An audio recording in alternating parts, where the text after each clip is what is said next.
Yeah. Simply ball dropping. What's up, family? K-Sap, we up. Ain't no stopping. I'm simply ball dropping like it's New Year's Eve, making you haters believe I'm the MVP. Ask Mr. V and R&B, they do all sports, whether it's on the field or the court, from the arena to the ring. What?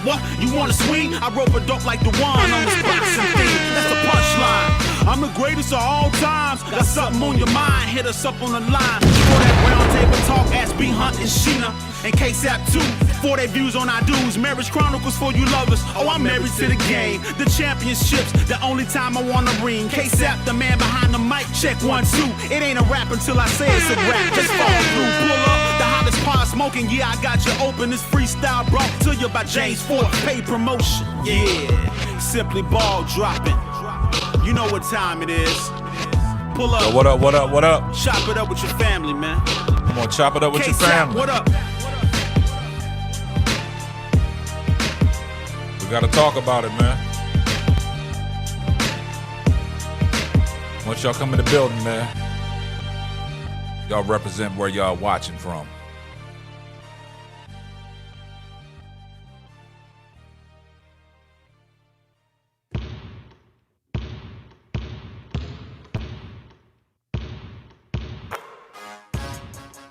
Talking about. What's up, K-Sap? Yeah. I see y'all out there, man. That's me. As soon as y'all come in the live, man, make sure y'all press the like button, man. Let's get these likes up tonight.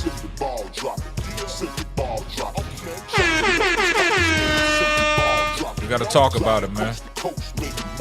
Chicago Sky pissed me off tonight. They got exposed late in the fourth quarter, man. Too many damn turnovers down the damn stretch, man. Too many damn turnovers. I think Angel Reese has 7 turnovers of her own.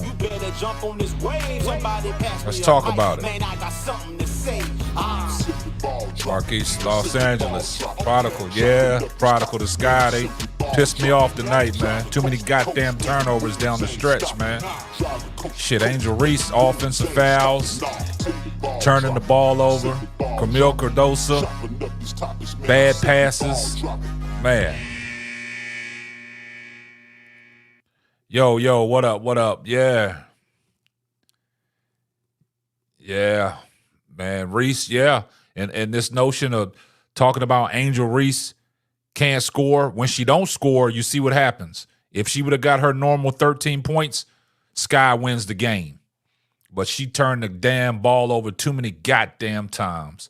Pissed off. I'm pissed off. That was a winnable game. That's 3 games in a row that they let slip away, man. Yeah, Reese went to pieces. Yeah. She didn't score the ball. Offensive fouls. And that's what I tell y'all about Carmilla Cardoso, man. Her defense, man, sometimes is suspect, man. Down late in the stretch, man, she let Aaliyah Edwards just get what she wanted, man. It pissed me off, man. I'm pissed off right now. I know y'all heard it in my voice, man. And tonight, actually, I'm not even going to say nothing about Chicago's bench, man, because actually, you know, their bench points, man, they actually came through tonight. They had 27 points off the bench, man. They bounced back from that dismal 0 from the bench, man. Diamond DeShields had 12 points off the bench. Michaela Onyenuede, she had 15 in the starting role. Angel Reese had 14 rebounds and 7 points, man. 7 points. And, you know, it seemed like Carmilla Cardoso was the playmaker out there. She had a team high 6 assists.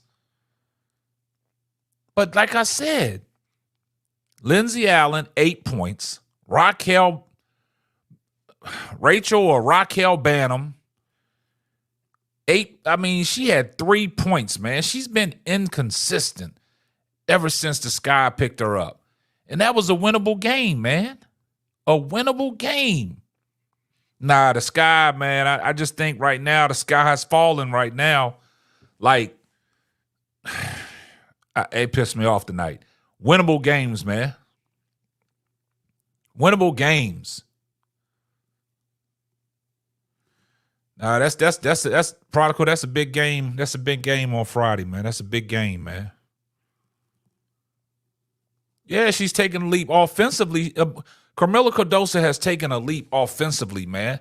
Her defense, man. I know she had 5 blocks last game against Asia Wilson, but defense, man, down tonight, defense and turnovers down the stretch killed the Sky, man.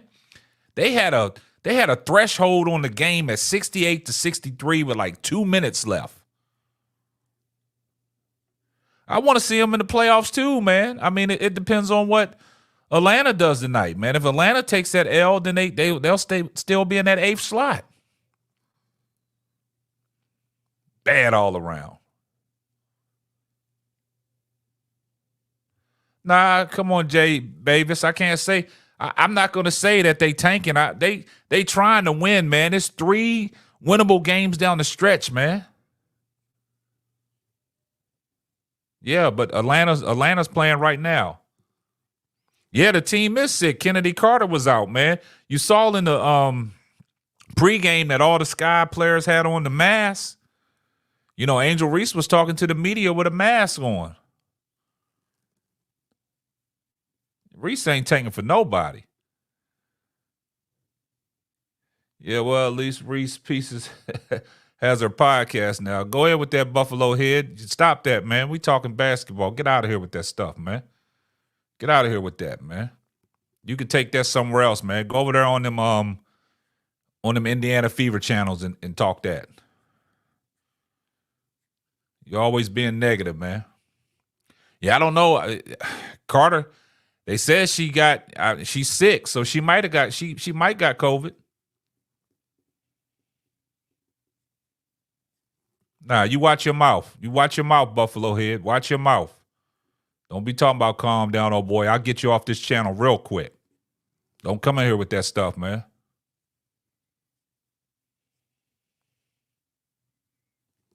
Yeah, that game on right now. That game is on right now, man. But the Chicago Skies fell apart down the stretch, man. Fell apart down the stretch. They had this game secured, man. Then they had to go to fouling, and the Mystics hit their free throws. They hit their free throws, man. Yeah, the Sparks and the Liberty, the Sparks up 28-16. You know, Rakia Jackson, 11 points so far. The Storm is beating the Dream right now, 27-16. That's what we need. We need the Storm to go and steamroll the Dream, man, to get the Dream back off of us. But I'm talking about tonight, man. I'm pissed off, man. The Sky had a winnable game. Man, Buffalo Head, I'm gonna get him up out of here, man. I'm gonna get him up out of there. Sky Sports fan. We not firing Teaspoon, man. We not firing that rookie coach. It ain't got nothing to do with Teaspoon, man. The players down the stretch, man, it just showed, man, down the stretch, man, turning the ball over. And the defense, man. I know the coach is not the problem, man. Put this on the players, man. Down the stretch, they folded down the stretch. They got exposed. They got exposed tonight. They got exposed, and this notion that, you know, Angel Reese, she got to score, man. She got to score. She got to score, man. That's one thing. I would love to see her score more, man. Nah, she didn't really bench her in the fourth quarter, man. I mean, her lack of, like I said, she came off of a game where she had 5 tremendous blocks on Asia Wilson, man. But tonight she couldn't do nothing with Aaliyah Edwards, man. Bonehead plays down the stretch. You know, she turning the ball over on bad passes. They got the shot clock violation. How you going to get a shot clock violation? You got 29 seconds left and you down 2, and you get a shot clock violation, man. Yeah, she needed to score. She needed to score tonight, and that should let people know that, Angel Reese need to get the ball. She need to score. See, now what the game plan is to get the ball into Carmilla Cardosa, and Carmilla Cardosa, she's doing the scoring. But tonight it seemed like, Carmilla Cardosa, she was the playmaker tonight. She team high 6 assists. And that's what pissed me off, man. Like, our guards should be doing that. I know Kennedy Carter was out of the lineup, man, but that's no excuse, man. You got to beat the Washington Mystics, man. It's a winnable game. That's a winnable game, man.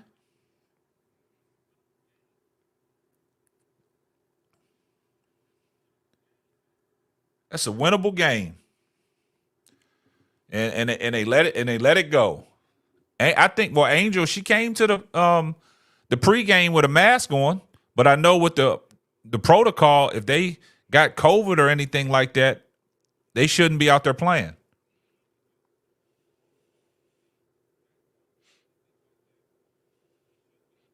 Yeah, that was a bad loss. I mean, Carmilla Cardosa had a good game, but what I'm saying is offensively, she has taken leaps and bounds. But defensively, like I said, just because she had them 5 blocks on Asia Wilson, but tonight, you see what Aaliyah Edwards was doing to her tonight, man. Down the stretch, man. We needed that. We needed that. Diamond DeShields did her thing. But the crazy thing about it is the person that went to the Twitter, that went to Twitter and did all that stuff, Dana Evans, 24 minutes, and she only has 6 points. And you talking about you had 6 points. You had plenty of opportunities, but you didn't really do nothing. Mikaela Anyawede, she performed 7 of 14 from the field, 15 points. But the lack of scoring from Angel Reese in tonight's game, it hurt the Sky. She was still doing her stuff defensively, getting rebounds, 4 offensive rebounds. But the inconsistency from Raquel Banham, man. What is going on with her, man? Why come she is so inconsistent, man? They had high hopes on her.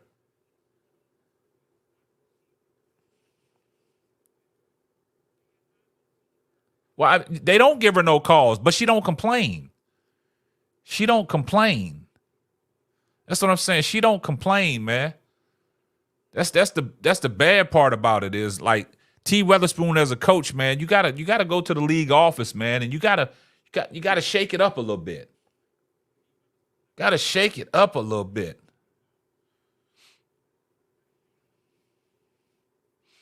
Gotta shake it up a little bit. But man, I'm just telling you, man, from a no guards move around and they stay like they what. I mean, man, I'm right now, man, I'm pissed off, man. That's a bad loss, man. They got exposed down the stretch. Too many turnovers, man. It seemed like they was lost in the last 2 minutes of the game. That's where they let the game slip away. In the last 2 minutes, the game got away. Man, that's a hard one to swallow, man. That's a hard one to swallow. That's games that you can't lose, man. That's games you can't lose. We need Angel Reese tonight for real, and we needed Carmilla Cardosa in the game in the fourth. I think Teresa Weatherspoon see what I see in Carmilla Cardosa when it gets down the stretch with her defense, man. I think she's slow-footed out there. Yeah, she can block shots. She's 6'7", but she should be doing more. Yeah, they let Asia Wilson hit that buzzer beater, man. But they held it down tonight, man. They stood on business, man, with the rumors talking about they sick. We know Kennedy Carter was out. That was huge. Didn't have that, person that could get to the basket. Yeah. Michelle Johnson, you said, who needs more direction? When you say more direction, who needs more direction?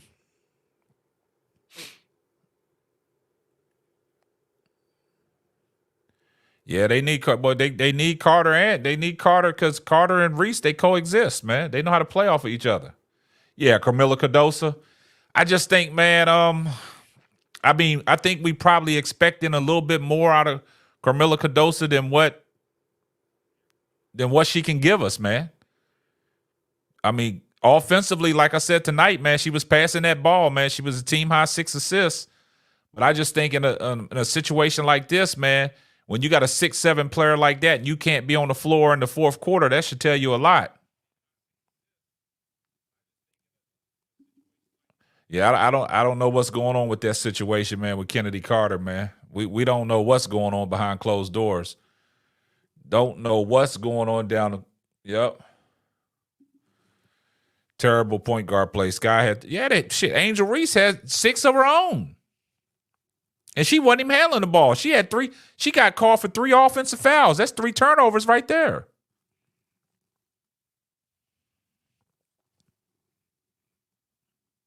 That's 3 turnovers right there. This movie is game time. She got to make points, period. She needs guidance. Call Kareem to help her next season. Yeah, I mean, man, you can't lose games like this. These are winnable games, man. Winnable games. I mean, I don't know what's going on, man. I got to get the inside. I got to get my sources on the story, man, on what's going on out there in Chicago, man, because it's kind of funny, man. Come on, man. Y'all get them super chats up, man. If y'all support the channel, man, let's get them super chats, man. Come on. Let's go.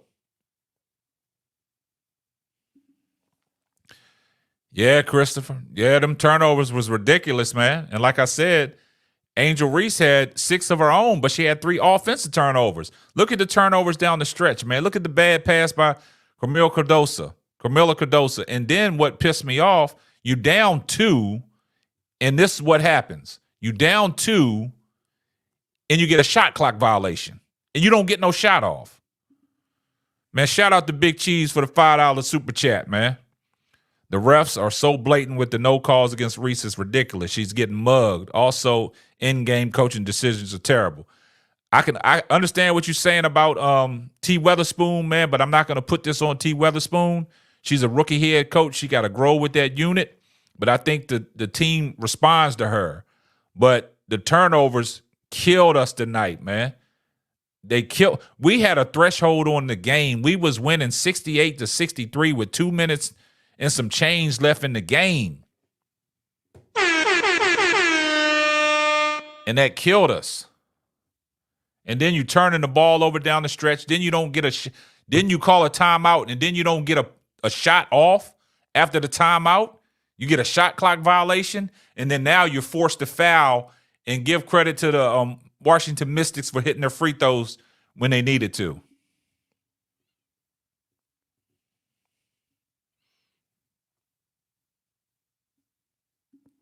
Which say prodigal, not necessarily depends on if she has symptoms or not. Yeah. Reese not being played right, and Carmilla not being played right. That's what you think, Sky Sports fans, man. You don't think they being played right? I don't know about that, man. I just felt the lack of scoring that Angel Reese gave us tonight. It hurt. If she gets her normal 13 a game, we win that game. We win that game. We win that game. We needed Angel Reese scoring tonight. She did what she was supposed to do on the glass, but she didn't score tonight. I think them charges affected her. She had 3 offensive fouls tonight. Just like the other game when the Sky got turnovers on the inbound play and did not. Yeah, exactly. And that's cost them 2 games, man. You down 2 and you call a timeout, and you come out of your timeout and you tell me you can't get a shot off. You tell me you can't get a shot off. You get a shot clock violation.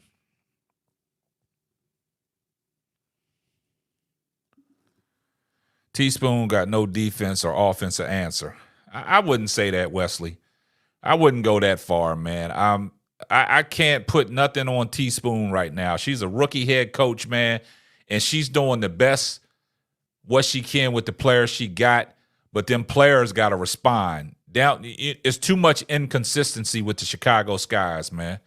The guard play is glaring.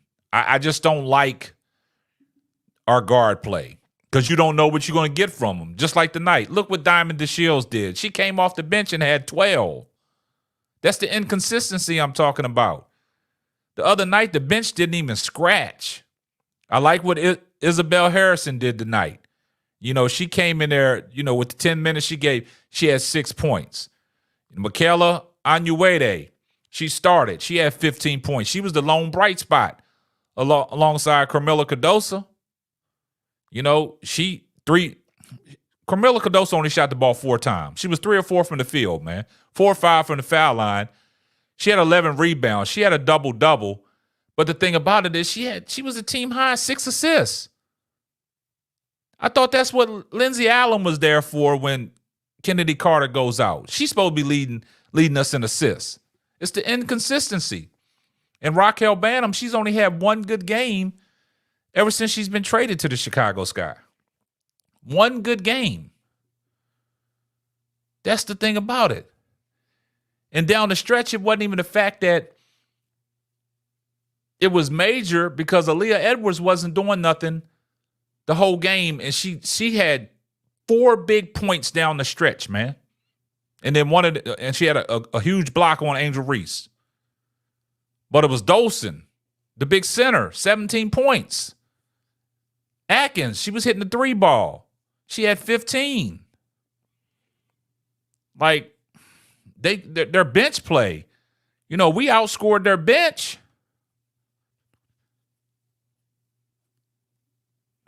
Man, I don't know, man. Just pissed off, man. Just pissed off, man. Shout out to Christopher Nolan for the $10 super chat. Great job, my brother. Simply ball dropping. Your takes are always real. These 22 turnovers tonight for the Sky lost the game. The basketball guys will not let you win a game with all those turnovers. Exactly, man. Good point, Christopher. Good point, man, because of the fact that the turnovers down the, like I said, this is what I'm going to say this and then I'm going to get back on topic. And that's what I was telling people about Caitlin Clark. I just don't want her turnovers to rear their ugly head in the playoffs because you see what happened to the Sky tonight. Down the stretch, when you had a threshold on the lead at 68 to 63 with 2 minutes left, and you turning the ball over down the stretch. And what pisses me off, I'm going to keep on saying it, you get a shot clock violation with 29 seconds left, and you call a timeout and you down 2, and you get a shot clock violation. Shot clock violation.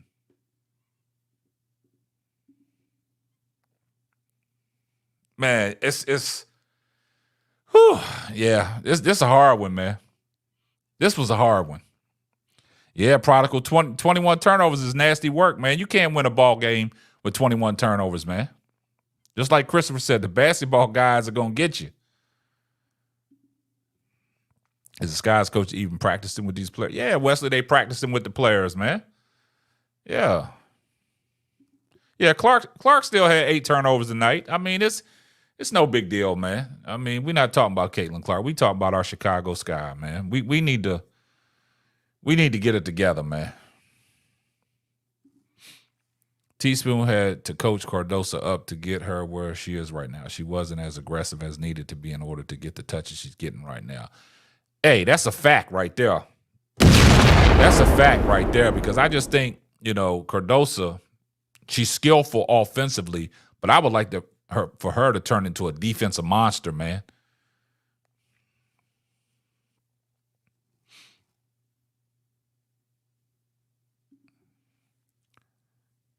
Now, we're not out the playoffs yet, Uncle J.E., man, because right now, Atlanta's playing right now, and Atlanta's getting beat. We just got to hope they lose tonight so we can still hold that 8th spot down, man. But we got to get some more consistency through the guard play. I know, like I said, I'm not even going to put this on Kennedy Carter. They had enough bodies tonight to win the game. The game was winnable. We can't put this on, we needed Kennedy Carter tonight. We can't say that we needed Kennedy Carter tonight. We're not going to do it because that game was there for Chicago to take, and they didn't take it. Down the stretch, they folded and got exposed. You can't. Okay, when you say run the offense through Carmilla, I don't think so, man. Like the one comment said, she's been coached up. She's not aggressive enough for me. She's not aggressive enough for me, man. She got to play aggressive, man. And like I said, I would love for her to turn into a defensive guru.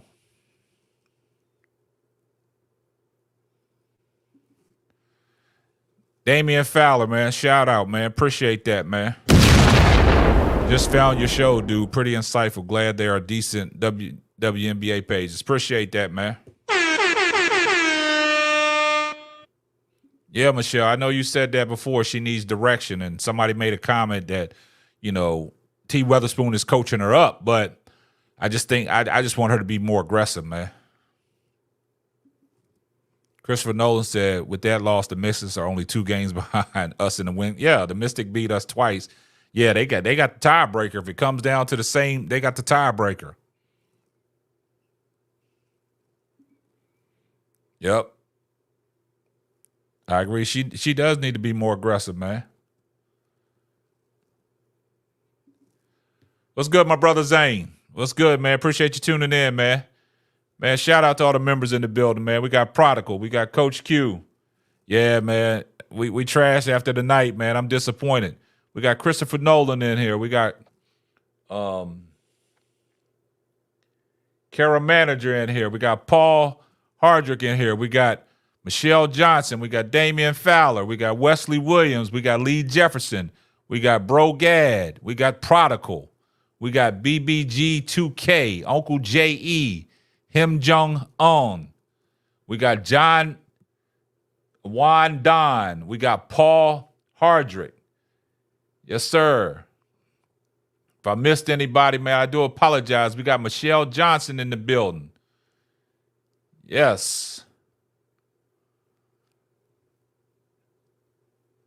James Jefferson. Shout out to everybody that's in the building. Shout out to everybody that's tuned in, man. I appreciate y'all support, man. Big Cheese in the building. Yeah, they made unnecessary turnovers, Wesley. That's what I've been talking about. Turnovers come back to haunt you, man. They're going to turn over to kill you, man. And it's unfortunate, man. That's how it went, man. That's how it went, man. It's if you turn the ball over, man, you know what I'm saying? Because the Mystics, they only had 12 turnovers, man. We had 21, man. 17 personal fouls, man. And actually, we shot pretty good from the 3-point line. 5 of 14, 35.7%. But we just needed some more.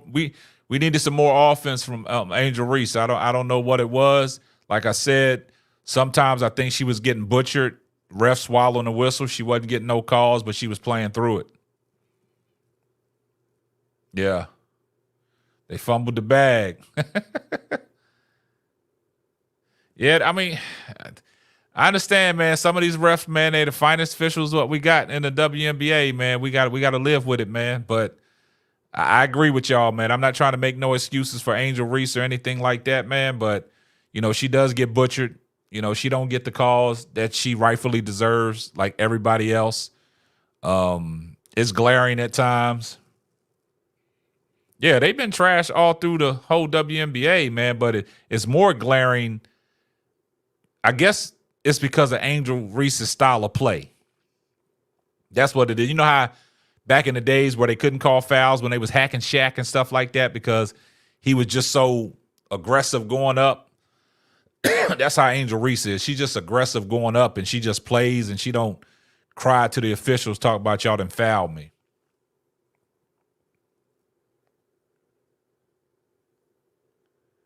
Yeah, they don't. You're right, Edward. I agree with that 100% because I saw her tonight. One time she drove left. She got fouled. They never caught it, and she just played on, man. Shaq couldn't make free throws to save his life. Well, that's one thing. Angel Reese can hit her free throws, though. Oh, now you can't beat no team if you turn the ball over 21 times. If you got 21 turnovers, you ain't winning. Your percentages are low. Yeah, bro, Gad. That a lot of them players be lobbying for calls and they be getting them. Angel Reese went on national I mean, not Angel Reese, but Asia Wilson, national television at the end of the first quarter. And she was lobbying for them calls and it turned around for her. Aaliyah Boston been getting butchered and still is efficient in the post. Reese just isn't a good offensive player. I disagree with that, Tim. I disagree with that's your opinion. I respect it, but I disagree with that. I disagree with that, man. Stop saying that she's not a good offensive player. She's out there doing what she's supposed to do. That's why if she wasn't that good of an offensive player, sometimes she wouldn't get double and triple team. So we got to kill that. We got to kill that narrative. Yeah, I know, Ken. They're not calling it in the whole league. I already said that. I'm not just saying towards Angel Reese. I'm talking about league-wide in the WNBA. The refs have been trash.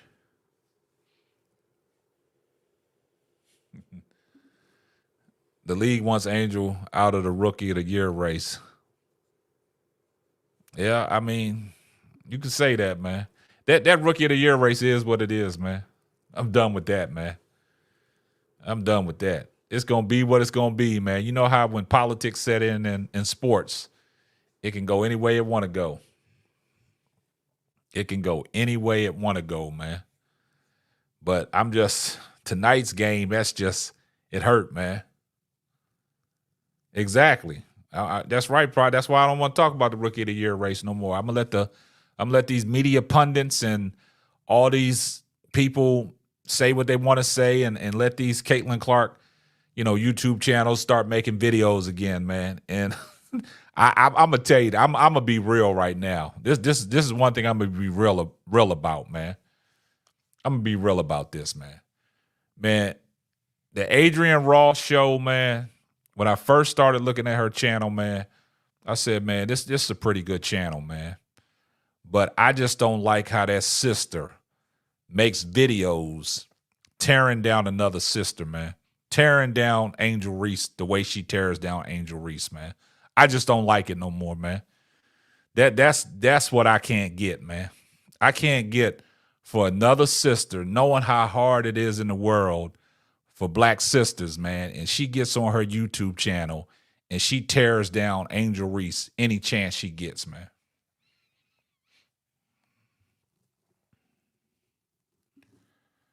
Tim says she's a great rebounder. Reese should be the sky's third option. She gets more touches than Cardosa and Carduce. Come on, Tim, man, stop. I mean, that's your opinion. We can agree to disagree, but it's all good.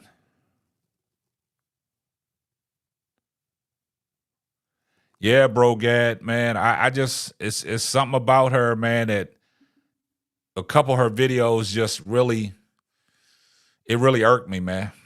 It's like,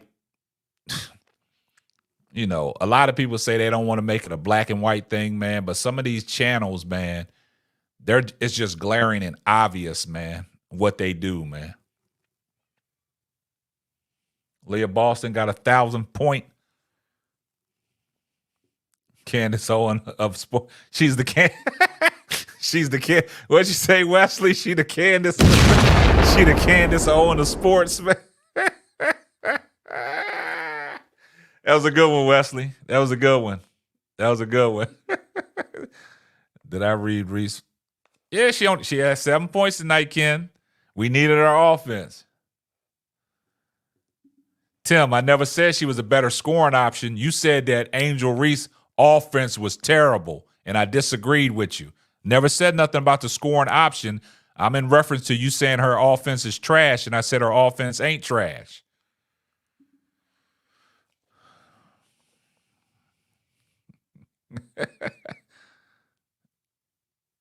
Yeah, well, if you want to keep it a buck, William, man. Wesley Williams is always about black and white, man. And that's what it seems. It seems to be on some of these channels, man. You got to put some of these pundits to bed, man. You got to put some of these people that, man, I'm telling you, YouTube, man, That just bothers me, man. And then for the people in her it be her own people in her comments that be going at her. And she got so pissed off she had to make a video about it. And that didn't go well. She knew she was wrong because through the course of her video, she said that, she shouldn't be doing this, but she fired back because the comment section really got up under her skin. You got to have thick skin to be on YouTube and be a content creator, man, because people are going to say what they want to say, man. Shout out to my man Brooklyn, man. Brooklyn in the house. Angel gets fouled on every play. The refs are hold. It's obvious, man. It's obvious. Brooklyn, it's obvious, man.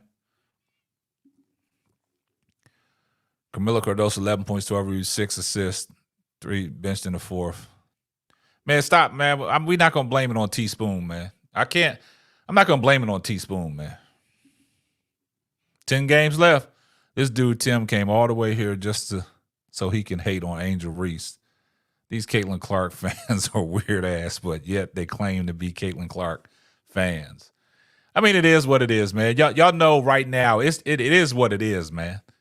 And I'm glad that, a lot of people in the chat talking about Adrian Ross because it's despicable, man. You turn your Caitlin Clark channel into all you did was praise Caitlin Clark.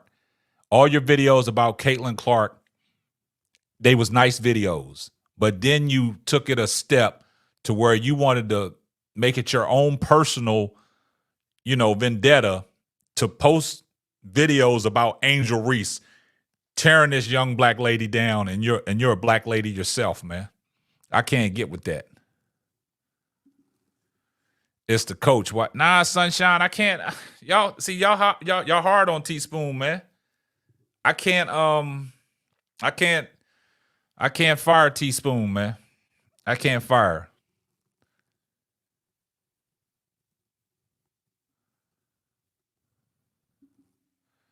Brother, it was bad coaching at the end, but we played against the refs every game. See, right now with the Chicago Sky, man, I'm gonna leave the coaching out of it, man. And the only reason why I'm gonna leave the coaching out of it, because when you don't have the personnel to coach the way you want to coach, man, sometimes things just not gonna go your way, man. And I just think the Chicago Sky's personnel is flawed right now. It's no excuse that Kennedy Carter was out the game because that was a winnable game, man. We should have won that game.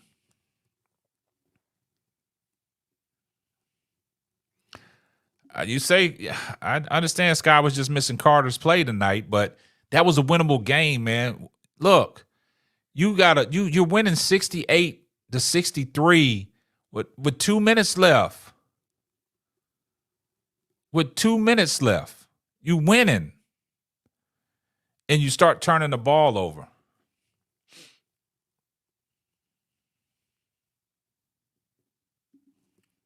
Now the Sky or the refs, they lost 4 straight. Clearly don't they fold down the stretch, man. It's like the players tense up, man. What you say? She didn't need the personnel to call timeout with 8 seconds left. But look, look. They call a timeout with 29 seconds left, and then they get a shot clock violation, man. A shot clock violation. Turnovers killed us, man. That's just the bottom line, man. She can't even handle the players. They should have won both games. Yeah, they should have won both games. We lost the game, but won the war. We're closer to Olivia Miles. Brooklyn, why I know you was going to say that, man. But, I mean, I'm still proud of the Chicago Sky, man. I'm still proud of them. I'm still proud of them, man. Like, we wasn't expected to be where we at now, man. But we fighting and clawing, man. 10 games left. And, the thing about it is with 10 games left, we just got to ask these other teams to do our dirty work, man. The Dream then cut the lead to 3 with the Seattle Storm, man. We just need Seattle to hold on and win this game, man, so we can stay in that 8th spot, man. So we asking other teams to do our dirty work right now. We need them. We need them. What'd you say, Jamar? When you don't have control of your locker room, that's a reflection on your league. So Jamar, let's take a step back on that. What you mean? Who you saying Teaspoon don't have control of the locker room? You saying Teaspoon?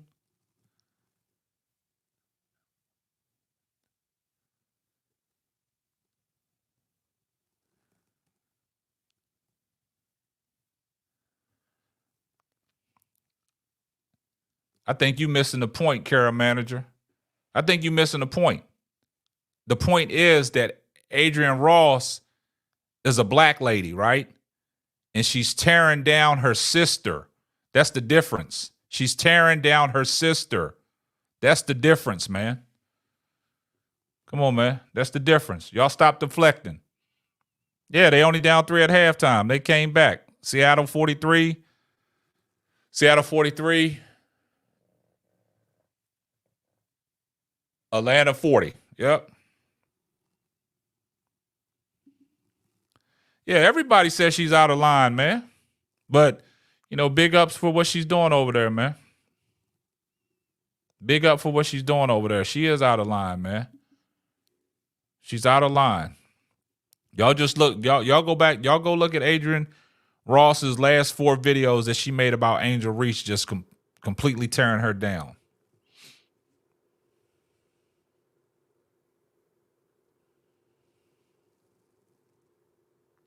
So, man, I mean, Brooklyn, man, let me ask you a question, man. Like I said, I'm going to go back to the inconsistency with the guard play, man. Look what Diamond DeShields did for us tonight. Coming off the bench, she had 12, man. But where is Raquel Banham at, man? Where is she at, man? 3 points tonight, man. Inconsistency. Lindsey Allen, we see what she's capable of doing.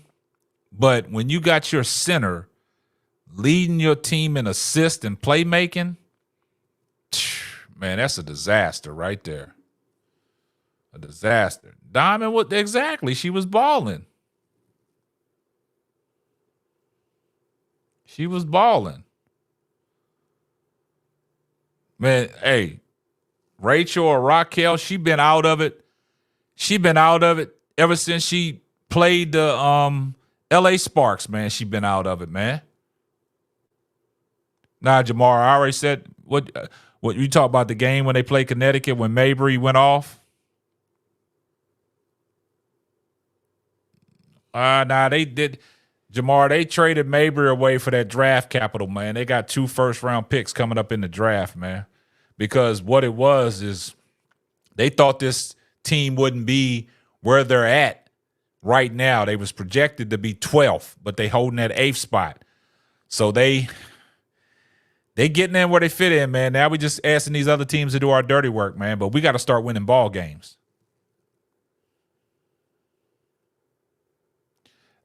No, bro. My expectations of Raquel Banham is not high. I'm just saying inconsistency. I'm talking about the inconsistency. We need Olivia Miles. We need Olivia Miles to save us. This is Brooklyn, and I approve this message. Olivia Miles for president. Hey, we gonna see what's gonna happen, man. We're going to see what's going to happen, man. They're going crazy on X. I mean, they going crazy all over the place, man. That's what I'm saying. But y'all got to understand, man. Like I tell y'all, man, they only here to cause confusion, man. Don't let them cause confusion, man. Y'all stand on business, man. Yeah, but she's always been inconsistent. That's why she was getting no minutes with the Sun. Yeah. Well, I mean, they got off the notion they was happy because before they traded for her, man, she had them 8 threes in that game. Yeah, I told you, you got to have consistent guard play, man.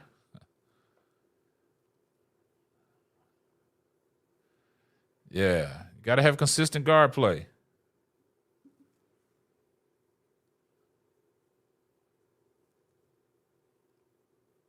Yeah, I think you tagged me in one of their videos, man. I think you tagged me in one of them videos. Yes, sir, Brooklyn. You tagged me in one of their videos, but I haven't heard of that. I haven't heard of that. Out of the 10 games that are left, how many games do you think we can win? Man, Christopher, man, we got we at least got to go 50%. We at least got to go 50%. I would like for us to be at 60%, man. If we can go 50% down the stretch, or 60%, we can get the last 6 out of 10 games, man. We'll make the playoffs, man. Prodigal said they losing the next 4 games for sure. He said they losing the next 4 games for sure. But we got to at least get 50%, man. The magical number, because right now they stuck at, what they got, 11 wins? Right now, they got 15 wins, 15, 16 wins to get you in the playoffs. 15, 16 wins to get you in the playoffs. And the reason why I say that, because the teams that are chasing behind us, they playing each other. So we can get some help somewhere. My T-Girl 123. I think the Sky will be okay. People have to understand that this is a new team finding the right pieces. They need a true point guard and a 3-and-D player to provide help side defense. That's a great assessment. Great assessment. My T-Girl 123. Great assessment. Come on, man. I'm not ready to tank yet. Brooklyn, I'm not ready to tank, man. I'm not ready to tank because we see the potential that they have when they put it together, man. Bonehead plays down the stretch cost us, man. Coach, you said only 4. We're only getting 4. Man. They don't look like a playoff team, but, sometimes you can back your way in a playoff team with some help, man. You can back your way in with some help. Nah, Ken, I don't smoke, man, so we ain't smoking nothing. I understand my T-Girl 123, they needed Kennedy Carter, but tonight they didn't need Kennedy Carter, man. They had the game won, man. They let the game get away from them. They had the game won, man. But that's either here nor there, man. They should have won the game, man. They should have won the game, man. Hey, man, we got 124 people in the building watching, man. Make sure y'all get this video a thumbs up, man. Make sure y'all hit the like button.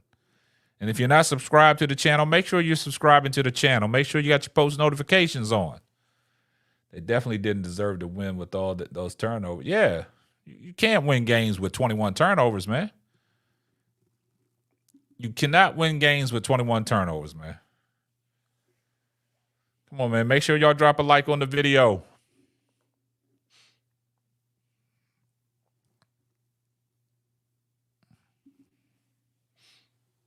Don't turn around. What's up? Don't turn around. Lenny Beeson. I see y'all. Kennedy was out sick, man. She was under the health and protocol. She was under health and protocol.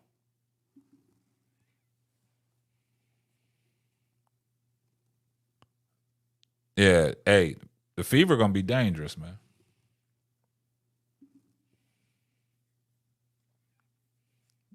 Fever gonna be dangerous. It is what it is. It is what it is, man. Yeah, man. So, man, it's just, man, disappointed tonight, man. I didn't want to have to come on here tonight with an attitude, man. I got an attitude right now, man, because that was a winnable game, man. I was gonna come in here. I was gonna wear my Reese's Pieces hoodie. I can't even do that, man. I can't even wear my Reese's Pieces hoodie tonight, man. I can't even brag, man. I can't even show out now tonight.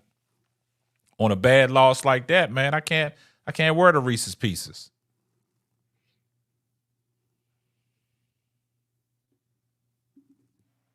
I can't even wear the Reese's Pieces. I can't even wear my new Angel Reese t-shirt I got. I can't do it, man.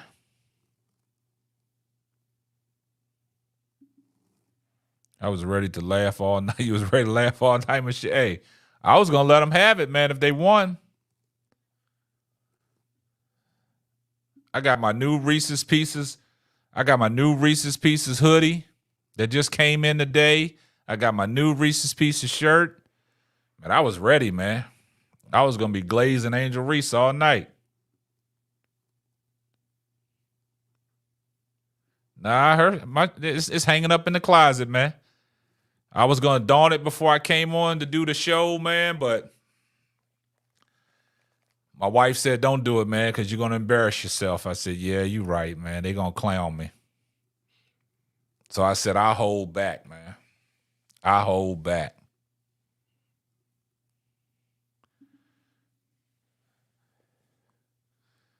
Yeah, I hold back.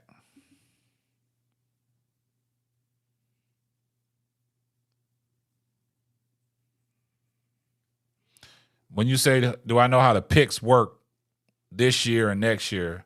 in reference to what, the draft picks?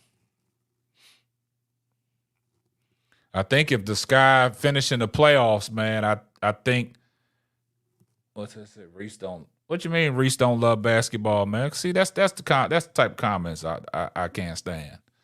I need to get one of those shirts soon, man. I know it's nice. She's making waves on brand side. She's building her wealth. Yeah, she's building her wealth. But yeah, Reese don't love basketball. She said Reese. Hey, come on, man. Y'all talk about Reese don't love basketball, man. Y'all glazed him, man. Let me see. I don't think the Sky's a playoff ready team, but just have to let Chicago rebuild. No, I never said they was playoff ready. I would love to see them in the playoffs, man. I would love to see them in the playoffs. That's all I'm asking. I would love to see them in the playoffs. But on another note, man, nobody wanted to talk about the record-setting game that Angel Reese and Asia Wilson played in. Didn't nobody want to talk about that? CBS, that's the highest rated game of the WNBA season on CBS, and it didn't feature you know who. So what's that tell y'all? Man, what you mean she gonna be out the league, man? Come on, man. Stop that. Ooh. Yeah. Yeah, these games right now, man, they that's the Lynx putting it on them, man. They putting it on the Mercury. Man. Oh man, that game too close. And they playing in Seattle too, man. It's 46-44. Man. Can we get some help, man? We got to get it out the mud tonight. The Sparks beating the Liberty. Man. Come on, Jewel Lloyd. Good rebound. Good rebound.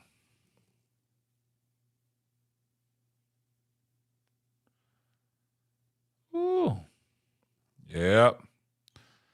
Man. Rakia is balling. Hey, they said she the most skilled rookie in the rookie class.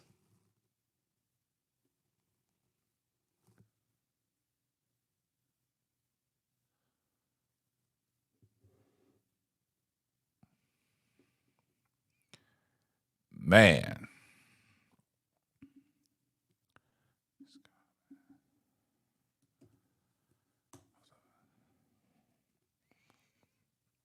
All right, Brooklyn, I dropped the link. I dropped the link for you. Link is in the chat, man. For anybody that want to pull up, the link's in the chat.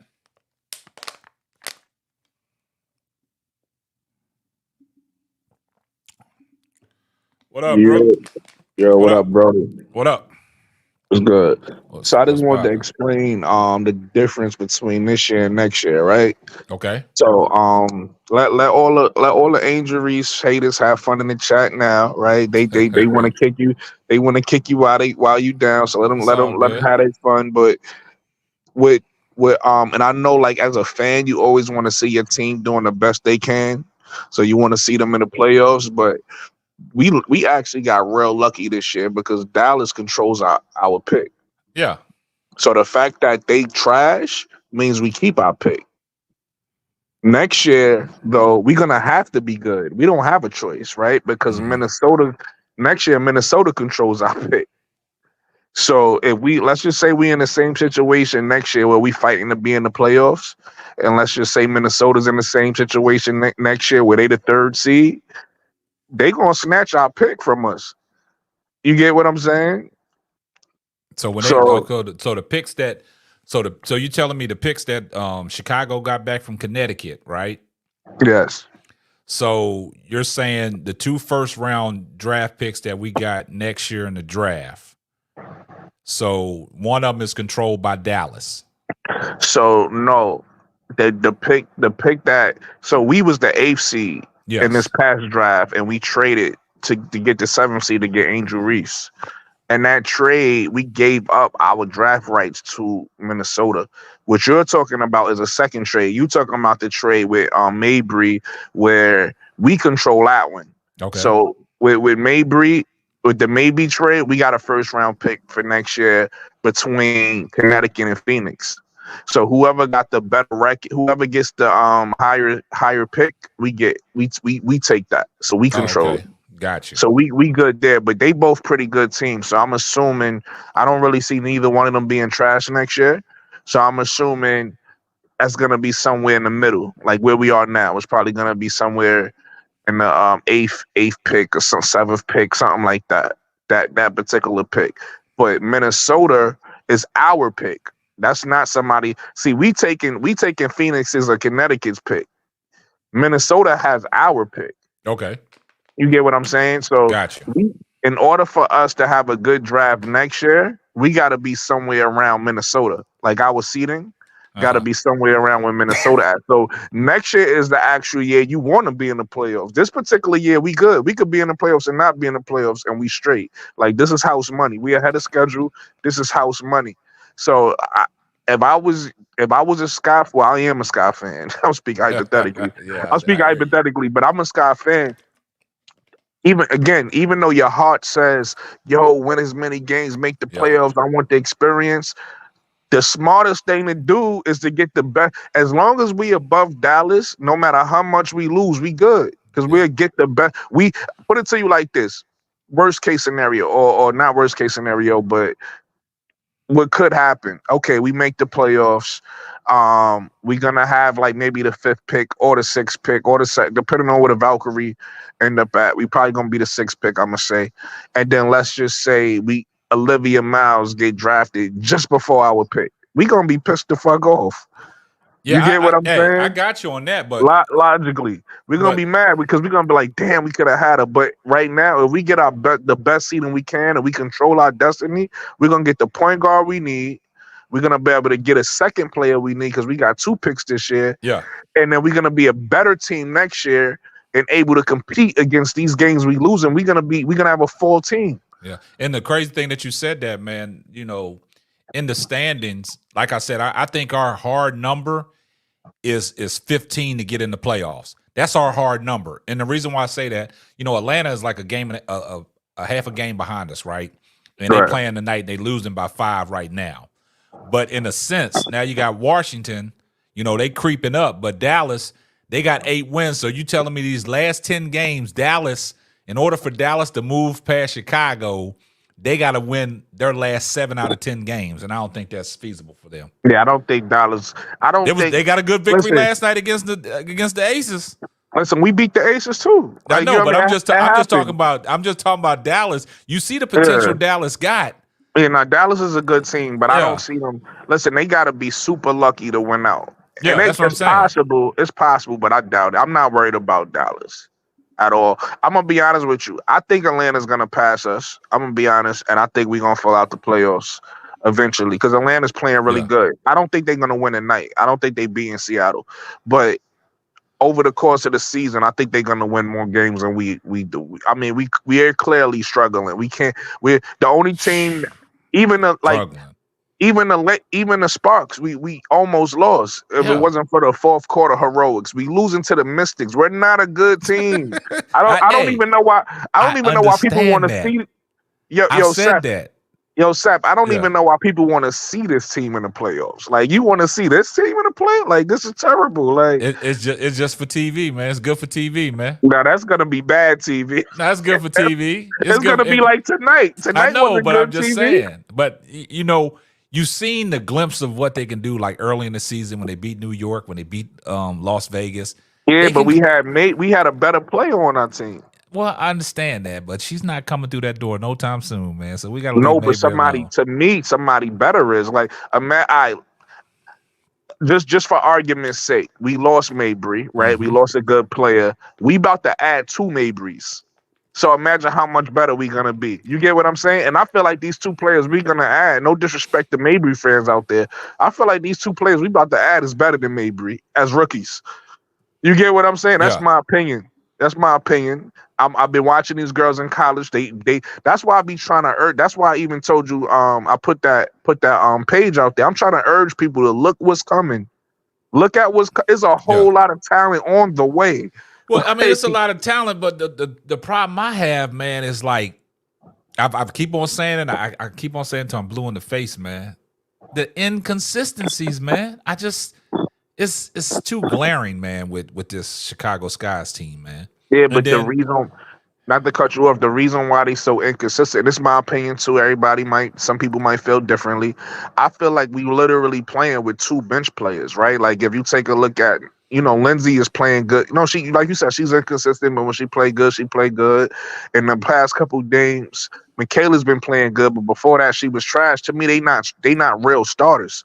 So we out there literally playing 3-on-5, and then two of our three is rookies, so they going through growing pains, and one of our 3 is a player that's sick right now who had to fight her way back into a league. So it's just like to really have expectations for this team is crazy. Like I think next year we're gonna have a more balanced team, but even then we're gonna be playing with 2 rookies in our starting lineup. So we still got to give them grace next year. You get what I'm saying? But hopefully next year we in the playoffs, because that's gonna hurt my heart if Minnesota's take our pick, bro. Like even if we 1 pick behind them and they take our pick, cool. But like if we like 4, 5, 6 picks behind them and they take our pick, that's gonna hurt. So next year is the year we really want to be competitive.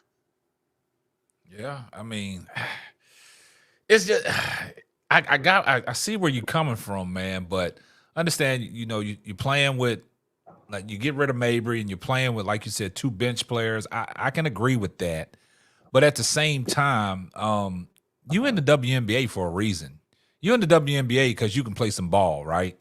And, they saw something in you to bring you on board, right? And you see glimpse of, like I said, you see glimpse of what Raquel Banham can do, man. You seen glimpse. Like when we played against the Sparks. We saw that she could throw a rock in the ocean. But since then, I'm gonna put it to you like this. I feel what you're saying, but Darius Miles was a starting small forward before LeBron James was. I understand that, man. But that's apples to oranges right there. But no, that's not. Because look, think about it. We saying, like you saying, Raquel Benham. I'm gonna go with Lindsay Allen because she's starting. And you can replace Lindsay Allen with Olivia Miles. You know how much better you get. I understand like that, but lot we better. gotta. I know, but we gotta focus on what's going on right now. And what's going on right now is glaring. Everybody sees it. It's the inconsistencies, and I've said it. The guard play has been atrocious, man. We don't know what we're gonna get. But that's why you lose, because if you win, you don't get the play. Now, seriously, if you win, you don't get the player you need, and then the inconsistency lasts longer. I understand But if you get the player you need, the inconsistencies go away. But I understand that. But like I said, I'm gonna give you a reference. You even put it in the chat. Diamond DeShields. Look what she did when she came off the bench tonight. She was flat out balling. You can't use Diamond DeShields ain't played good for like 5 seasons. You I know, but that's what I'm saying. But look what she did tonight. She was balling. She was balling tonight. And look, Dana Evans done went to shit. Dana Evans ain't shit. I mean, she went to shit. Like, the crazy thing is, her agent go on Twitter, go on this rampage, but your client ain't backing you up. Right, she come in the game throwing the ball to the other team while turnovers down the stretch. Hold on once, Brooklyn. We got Paris in there. What's up, Paris? Can you hear us, Paris? Paris. Yo, peace from Miami. Paris, can you hear us? Yeah, y'all hear me? Yeah, go ahead, Paris. Oh yeah. So I'll be honest, right? Dana can't go nowhere because nobody don't want him. My simple solution to situations like that, you have no choice but to rise to the occasion. The pressure been put on you, and it was already seeing glimpses of it when Mabry was there. When Mabry wasn't in the game, it's almost as though she was responsible for a lot of the offensive threat being there, but that she does have some type of dribble game to be able to penetrate and get past her first defender. So if I was her, I would just get in the gym and go do everything I can to make myself compatible for that team. If I want to trade or if I want to end up staying there and close out the season strong. So that's number one. Number two, Camila Cardoso is y'all best weapon. And I'm so glad that y'all lost y'all point guard because it exposed the fact that she is able to score. And now they see that she is the anchor down in the post. You need more plays made for her. Don't make no plays for Reese. Reese gonna get hers just off the hustle. Her hustle game gonna get her all the points and rebounds she could do that without any plays. She was doing it in college. So the thing is, the offense need to be built around Camila Cardoso. And Dana need to step up and rise to the learn. Y'all create 10 plays that y'all run for Dana to act like at least like a point guard and just play hella defense on the opposing point guard when they come down and continue to play defense throughout the rest of the season. All right, let me ask you a question, Paris. This is for you, Paris. Talk to me. Now, do you think Camila Cardoso is built for that? You think she can take the brunt of the scoring? Do you think she can take the brunt of the scoring? You think she's built for that? Oh yes. Yeah. I've seen her do it in 2 big games, she had 2 big games close together. That shows a level of offensive intensity that she has that potential to break. I consider those last 2 big games. One was about 4 games ago, and then one was the other night. I consider that last one to be an actual breakout game, if not the game before that. If they continue to go ahead and do what they've been doing with her, get her the ball early, make her an offensive threat, the rest of the team will be able to have a chance at easier shots if they know that a dominant big is in the paint that everybody need to be watching out for, because she gonna draw defense too. And the problem I have with that, a great analogy, but the problem I have with that is on the defensive side of the ball, stupid fouls that she commits to get herself to be taken out of the game. And that's why I asked the question, do you think she can she shoulder that load, right? She needs to be paced. She needs to be paced by Spoon. When you got a player that can foul easy, you just gonna have to pace them. Sometimes they're gonna have to be in, sometimes they're gonna not. But she still deserves an extremely important major role as far as the offense is concerned, and it needs to start early. Okay, we understand on the offensive end, but it's affecting her defensively. And that's the reason why she's out of the game in these spurts, man, because she's in foul trouble. Like she picks up, like her defense, even, like I said, she had a great game against Asia Wilson, 5 blocks. But if you look at the blocks, they was help side blocks, right? She was the back end defender. She chased her down one time. But other than that, if you asking her to play on ball defense and slide her feet, that's where she's lost at. That's where she looks like she's confused. Now she's in early foul trouble. Now she got to go set. So it takes her out of her rhythm on the offensive end, because when you had that, you had a heavy dose of that, but then you get away from it because you're on the bench. Now what? Yeah, so you're saying more or less her side situation type. Exactly. You got defensively, if I was Weatherspoon, and I think that's why Weatherspoon had her out down the stretch tonight, because even though Aaliyah Edwards she only had 6 points, but she was making Camila Cardoso work and picking up fouls on her. And it's like I said, her on-ball defense and sliding her feet is just, she's a little slow, right? So now you get down on that offensive end and you got something working, then all of a sudden you go on the defense and you pick up a foul. Now you got to come out. Now you got to sit on the bench, because it's like you're giving the points right back. Exactly. She played 30 minutes a night where she should have been close to 40 minutes a night, but she was in foul trouble. Yeah, and that's what hurts. That's affecting her efficiency, or her plus minus rather. Her plus minus ain't looking good with that. We saw the game when they played against the Sparks when they was coming down the stretch, when they gave a heavy dose of Camille Cardosa. They gave a heavy dose of her, and that was working for her. Like you said, you don't really have to run no plays for Angel Reese. I've been telling people, she gets hers out the mud. You know what I'm saying? She gonna get hers. She don't need now play ran for her. Exactly. They can't, man, Ray Charles can see that, man. Yeah, so she gets hers out the mud, but that's the problem I have with Carmilla Cardosa, man. Her offensive intensity has picked up, but then when she goes down on the defensive end, that's where she gets herself in trouble, man. And that costs us, man, because you got a big 6'7" player like that, and you can't even be on the floor because you're in foul trouble. Yeah, and being that you're responsible for even if it's a secondary role to Reese, being that you still counted on to be one of the primary scorers on that team as of right now because of the situation that exists, it's not feasible. It's not feasible at all. Yeah, I get it. And that's like, and tonight what killed us, even though Kennedy Carter was out of the game tonight, I don't think we needed Kennedy Carter. That game was winnable. We had that game 68-63 with 2 minutes left. And then you come down the stretch and you turning the ball over. Angel Reese, 2 offensive fouls down that stretch.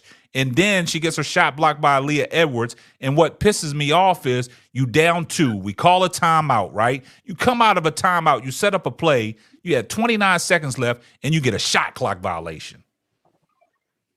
Yeah. I done seen probably a handful of games that have been lost by simple mistakes. Yeah. I'm gonna be honest. I seen 2 games, ball kicked off the knee.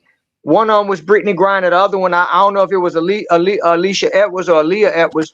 So a lot of games, even Fever done won games based off of people making simple mistakes at the end of the game, not taking care of the ball. So that's the most crucial time when you can't afford to make no mistakes, especially when your offensive potency is at a low level and you're really relying on your defense and rebounding to keep you in the game. Yeah. Hold on, Paris. I got Tony G in here. What's up, Tony? Yeah, what's up, man? How you been? All right, and yourself? I'm doing good, man. Doing good. All right, what you got, man? What you got for us tonight? I was sitting there listening to y'all, man, talking about Dana, man. She put in a trade. A trade request she put in. Well, her agent went on a Twitter rampage, and she's not even backing her client, and Dana's not even backing her client. Well, the agent's client ain't even backing the agent up because her atrocious play. Mm-hmm. So you know what I'm saying. Didn't he say something about 30 minutes? She went from 30 minutes to 7 minutes, 6 minutes. Well, she had 24 tonight and only gave us 6 points. Come on, man. I was saying. I said she's terrible. I don't even know why her agent is sitting on Twitter talking about her when Dana sucks. Well, just like Paris said, I don't think nobody wants Dana Evans, man. Yes. I don't think her trade value is high enough to warrant, because if that was the case, then the phone would have been ringing. What I heard, they looking for they want Kennedy Carter, Angel Reese, or Camilla. That's who they want.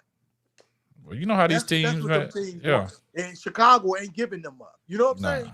So that's why Dana looks stupid. What she should do is get out there and ball. You know what I'm saying? She had her opportunity. She had her opportunity tonight, and she let us down. And then Kennedy Carter had to take her position. She ain't let me down. She did exactly what I thought she was gonna do. Come on, Brooklyn, man. Stop that, man. Dana is trash. I met her from Gary. I'm sorry. I'm honest, man. I watch every game, so like, listen. I was the first person or one of the first people saying Mabry and Dana had to go. It's just that only Mabry went. I wanted both of them out the door. Mabry was okay though. You know what I'm saying? It's not about being okay. It's about being a smart businessman. If you got something I want, I can't come to you with trash and be like, let's trade. I got to give you something of value, right? And I think Mabry was holding back a little bit, man. You see it? Did you see in that she wanted out from the start. She wasn't holding back. She was struggling all year. She wasn't holding back. Yeah, man. She's struggling with Connecticut too. It's just that people only see the games where she play well, but she's been struggling with them too. Yeah, that's true. And see, the crazy thing about it is, I pay attention.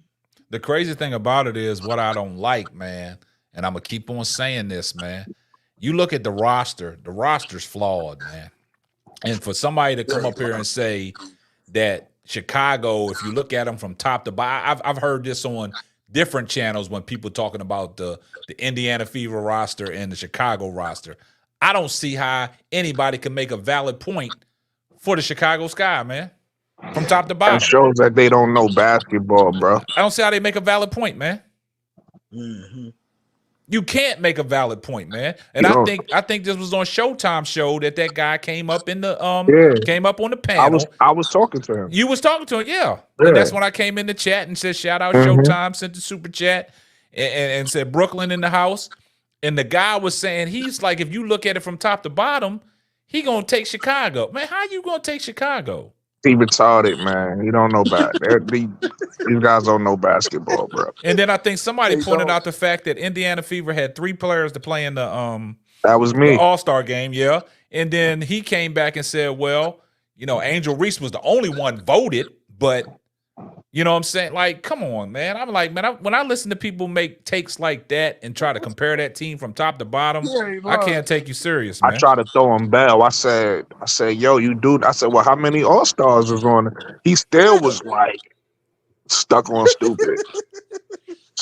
It's crazy. Man, it's crazy, man. And Paris, you an Indiana Fever fan. Now, with your roster and the consistency that you guys have gotten since the Olympic break, how do you feel about that? How do I feel about the consistency? Yeah. First, let me say this.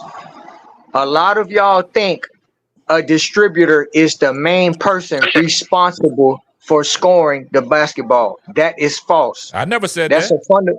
No, I ain't talking about you. I'm talking to my fellow Clarkies who they got into the W, but they weren't watching NBA or WNBA before that. People that don't know basketball. Y'all do not want Mitchell to shoot the ball. Could y'all shut the because you don't know what you're talking about. You don't sit up there and tell the primary scorer, the person that executes in clutch, the person that's most aggressive to the paint, the person whose shot is most dependable, don't shoot the ball. So what, she took 10 shots and only hit 2 in the fourth quarter. What she did the first 3, what she did all season long. Yeah. Don't tell me nothing about Kelsey, the bailout queen Mitchell. Yeah, 1 games for y'all. And see, I'm gonna give y'all something that's very interesting. I think Kelsey a better player. Can I point something out? Can I point something out? I pointed out earlier. I was watching the game. What's that? Paris, I hate to do this because you cool. So cover your. This is not to you. Cover your ears, Paris. This for all the other. This for the Caitlin Clark fans out there. Or that's not even the Caitlin Clark fans. It's just the haters, the people who always want to talk about Angel Reese field goal percentage, right? Well, tonight, Caitlin Clark field goal percentage was 41. Her 3-point percentage was 25. Yeah. She had seven turnovers and 5 assists. But I guarantee you, nobody gonna talk about that. No, because they want to ignore that. Yeah, they'll ignore that. When Reese have a bad game, they like, yo, she need to stop shooting the ball. And see, this is what I want to this is what I want to point out to y'all. And like I told Paris about the consistency of what Indiana's showing right now. Well, they've been showing it, all season, but it hasn't been cultivated in the wins all the time. But this is what I like to see from starters in consistency, right? You had Nalissa Smith tonight, right? She gave you 10 points, right? She gave you 6 rebounds. Aaliyah Boston gave you 10. She gave you 8 assists and 6 rebounds. Kelsey Mitchell gave you 23, right? Then Lexi Hall give you 17. And then Caitlin Clark chips in with 19. Now, you base that on players that are playing, and you look at what they are bringing to the table, and you pointed out something great, Paris, about, just because you got somebody out there dishing the ball and stuff like that, I understand exactly where you're coming from, and I feel the same way. She's a distributor. What part of that's equivalent to a quarterback, and Mitchell is the wide receiver? They don't understand. And I mean, I think we've said that plenty of times over here, but people will try to, think we're crazy for saying Kelsey Mitchell is the best player on the team, the best closer, the best scorer. They think we're crazy. But like you said, they depend on Kelsey Mitchell when it comes down the stretch. They depend on her to make the play. If Kelsey Mitchell leaves, they gonna miss her. Trust oh yeah, they gotta re-sign her. they gotta re-sign her. They better re-sign her. Because I don't see that's all they need is Caitlin. You know what's funny? Go ahead, Paris. Okay, let me respond to Pete P. He said we don't know basketball, and Mitchell this and Mitchell that. Let's do a team player analysis right quick from the WNBA historically. What position did Michael Jordan play? You talking to somebody? The come on now. SG shooting guard. Oh, shooting guard. What position Kobe Bryant played? Shooting guard. That's easy. What position Rip Hamilton played? Shooting guard. What position Reggie Miller played? Shooting guard. I ain't never in my life in 44 years seen people ever complain about a shooting guard taking too many shots when they're good shooting guards. All of a sudden, Mitchell is not a good shooting guard. She averaged 18 before Caitlin came there. She was good before she came. She's shining even better now. Why? Because she has somebody to distribute her the ball in more comfortable positions. That is the way the game goes. People don't. Yes, Caitlin Clark can score. Yes, a quarterback can run the ball in and score. Yes, Michael Vick can go in there and score the touchdown. But he got a whole bunch of people he could throw the ball to. This is basketball is not Michael Vick's version of it. Michael Vick don't exist in the basketball arena. I ain't never seen a point guard by themselves go and lay out a whole arsenal of points for 6 or 7 game series and that team win the championship. I never seen a team dominant by the point guard is the dominant scorer and they go on to win the championship. Y'all name me one team, PP. PP in the comments. Please name me one team. I'm going on mute with that one. Chicago should trade Dana for Kelsey Mitchell. Don't nobody want Dana. and Paris, I know you're on mute, but I'm gonna bring this up, Paris. I know you're on mute. Good trade, bro. Because I think you was on the panel the night that our good brother Ray was on the panel. When we try to explain to him that Kelsey Mitchell been consistent without Caitlin Clark, she been averaging that 15 to 17 points a game, right? And he said, well, yeah, she might be averaging that, but her field goal percentage is up. I don't care about her field goal percentage. It supposed to when you got a good distributor. That's how the shooting guard could really shine. When they got a good distributor. That's what I was trying to get to. But it seems like we say about Kelsey Mitchell closing these games, winning these big games for Indiana when it comes down the stretch. Nobody wants to give her credit. Everybody wants to say, oh, it's all because of Caitlin Clark. No, it's not because of Caitlin Clark. Kelsey Mitchell been doing this before. She been in the league 7 years, man. She been doing this before Caitlin Clark even got to college. Hey, K-Sap, how about this? I went and did my research on Kelsey Mitchell. I dare y'all to go look at from high school all the awards that Kelsey Mitchell done won. What she did in the Big Ten and all way, man. Listen, man, this lady she probably got more trophies than. Whoo!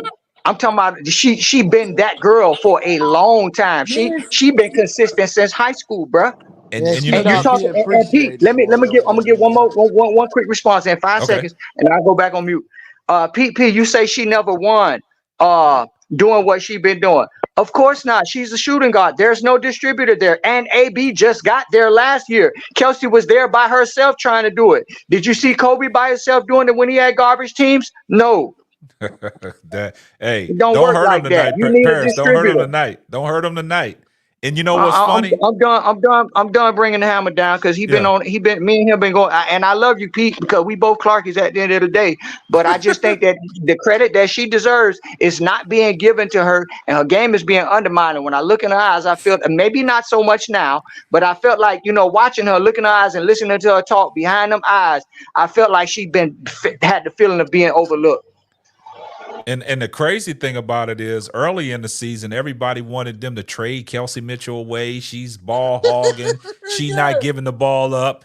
And then the crazy thing about it is they was trying to, give praise to Erica Willer. Erica Willer can't even find no minutes these days, man. I mean, what's going on, man? What, Paris? Talk about it. What's up with Erica Willer? They downplayed her so much. The organization must have heard everybody bashing her, talking about she dribbled the air out the ball. She can't even find no minutes now. What's going on? Okay. I'm do game analysis. I'm not. You want me to talk politics or game analysis? Just talk game analysis. Because I prefer to keep it all basketball, and I respect channel. I ain't gonna say I respect them more, but I pay attention to channels more that keep it inside the 94 feet. Because we the internet already, YouTube period is already oversaturated with you know what I'm saying? Which it's okay to do it at the end of the day. At the end of the day, you're trying to make money. But if you build your whole channel just off that, you might as well be the Wendy Williams basketball channel. I think somebody said that. Somebody came. Hold up. Somebody came in the chat and said that Adrian Ross is the Candace Owen of sports. Go ahead. Now go ahead. Yeah, we doing a disservice to the game. If you love women's basketball, if you want to see the game grow, you want to see better players, you want to see better contract. I want to see them win. I ain't no hater, period.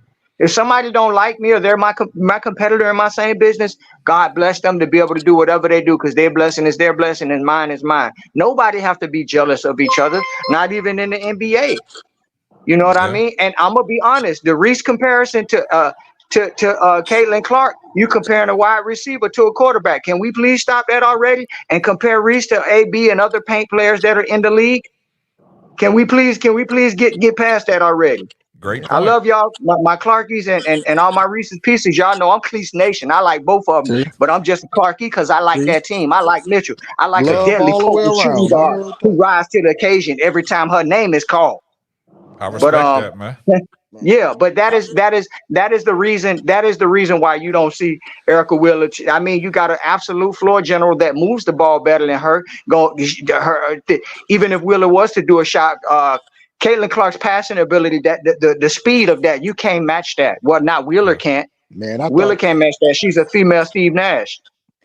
I thought all them Clark fans was crazy, man. That's what I thought. Nah, you run into some that got some. You run into some that got some sense, man, and just keep it between the lines, man. But a lot of them, they don't keep it between the lines. They go outside the lines, and then that's when it goes sideways. But Paris, ever since Paris been on this channel, man, Paris been calling a spade, man. That's why I always like having him on the panel to talk to the Clarky fans that are in the chat. You know what I'm saying? Because he can get across to them and let them know that, hey, I'm a Clarky. He letting people know he a Clarky, but he has never once undermined what Angel Reese has brought to the table. Mm-hmm. I ain't gonna never do that, because at the end of the day, you talking about a girl that's playing in an undersized position with a metal plate in her leg and another in her foot and a metal rod in her leg. Yep. And the trip. So she's already overperforming.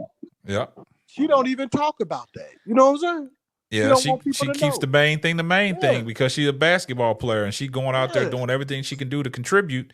But I got to agree with Paris from his early soliloquy talking about, getting the ball in the Carmela Cardoso more, but I need her to stay out of foul trouble so she can be on the floor and be a presence for Chicago, because if them two can just feed off of each other, and man, you'll have a dominant two bigs down there. And like you said, you don't have to run no plays for Angel. Angel going to get hers out the mud, right? Rebounds, second chance points, but I just need Carmela Cardoso to stay out of foul trouble for me, man. Stay on the floor, young lady. I need you on the floor.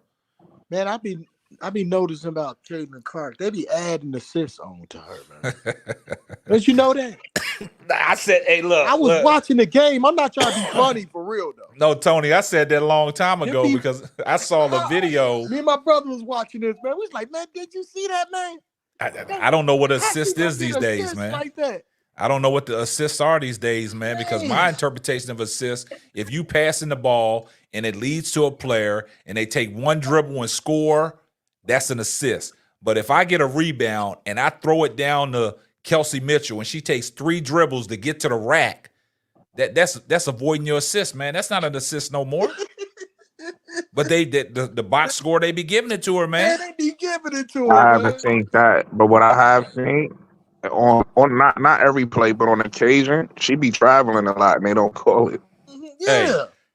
Hey, I'm gonna say this to Caitlin Clark's defense. Pushing off. Yeah, she pushed off a lot, but I'm gonna say this to Caitlin Clark's defense. Every time she gets the ball at the top of the key, when she tries to establish that pivot foot, everybody travels, and she does the same thing. Even the NBA players travel on that. But I've seen plays where I can't agree with that. Yeah, the man. Hey, look, Brooklyn. Watch them NBA players when they get that ball from sideline out at the top of the key, I and know look what you're what they be talking doing. about. I haven't. I'm not saying you wrong. I haven't seen it. I gotta see it. If I And see it, hey, then I look, agree. But and I go back haven't to seen it. what Tony said. To the point Tony said, I've seen plenty of times that she's given the ball to Aaliyah Boston at the top of the key. She'll throw it to Aaliyah Boston. Aaliyah Boston will hold that ball for like 2 or 3 seconds. She'll pump fake. She'll put the ball on the ground, dribble twice, and score a layup, and they give her the assist. I've seen it. That's not even an assist. That's not an assist, but Hey, they give hey, it to No, her. hey. it's not. Hey, Sap, I see him in the comments talking about Lexi Hall. Can we get on Lexi Hall for a minute? I ain't even looking at the comments, man. Let me see.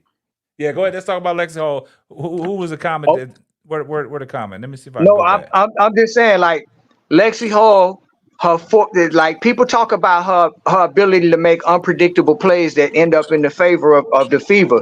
That's good on offense and that's good on defense. I've seen that show up most in fourth quarter clutch moments of the game. I want her to do that all throughout the game, like she did tonight, and like Yeah. she did that night, Oh, the she was other great night when she tonight. had the 20, Yeah. and like she did the other night when she had those 22 points. You know what I mean? But to be sit up there, so some of y'all on the Lexi Hall bandwagon. I want to see if she gonna keep on doing this. I care about consistency, whether you score 9 points a game or Hey, 29 points a watch this. game. Watch this. I'm That's gonna because throw it. I need to know what type of stability I got and what pieces to be able to place where, so I can call over there and let Lynn Dunn to let Christy Sides know what to do. Hey, I'm gonna say this, But Paris. I'm gonna say this. I'm gonna say this right here. Ever since Cheryl Swoop shouted her out, talking about Lexi Hall shooting that ball, she been balling ever since, man. sometimes you might need that. You hear praise and credit. Just love from the right person. Sometimes can motivate you to go to a whole nother level. But I also want to say this about Lexi Hall. Yes, I'm happy that Lexi Hall had 2 stellar games. Those performances were excellent, and I appreciate that. But we've been waiting all damn season long for Lexi Hall to do that shit. Yeah. So Hey, now that we Yeah. see you rising to the occasion, That's Lexi how. Hall, That's how I we. want, That's I how want we. you to keep the same energy when we play against everybody else until it's over with.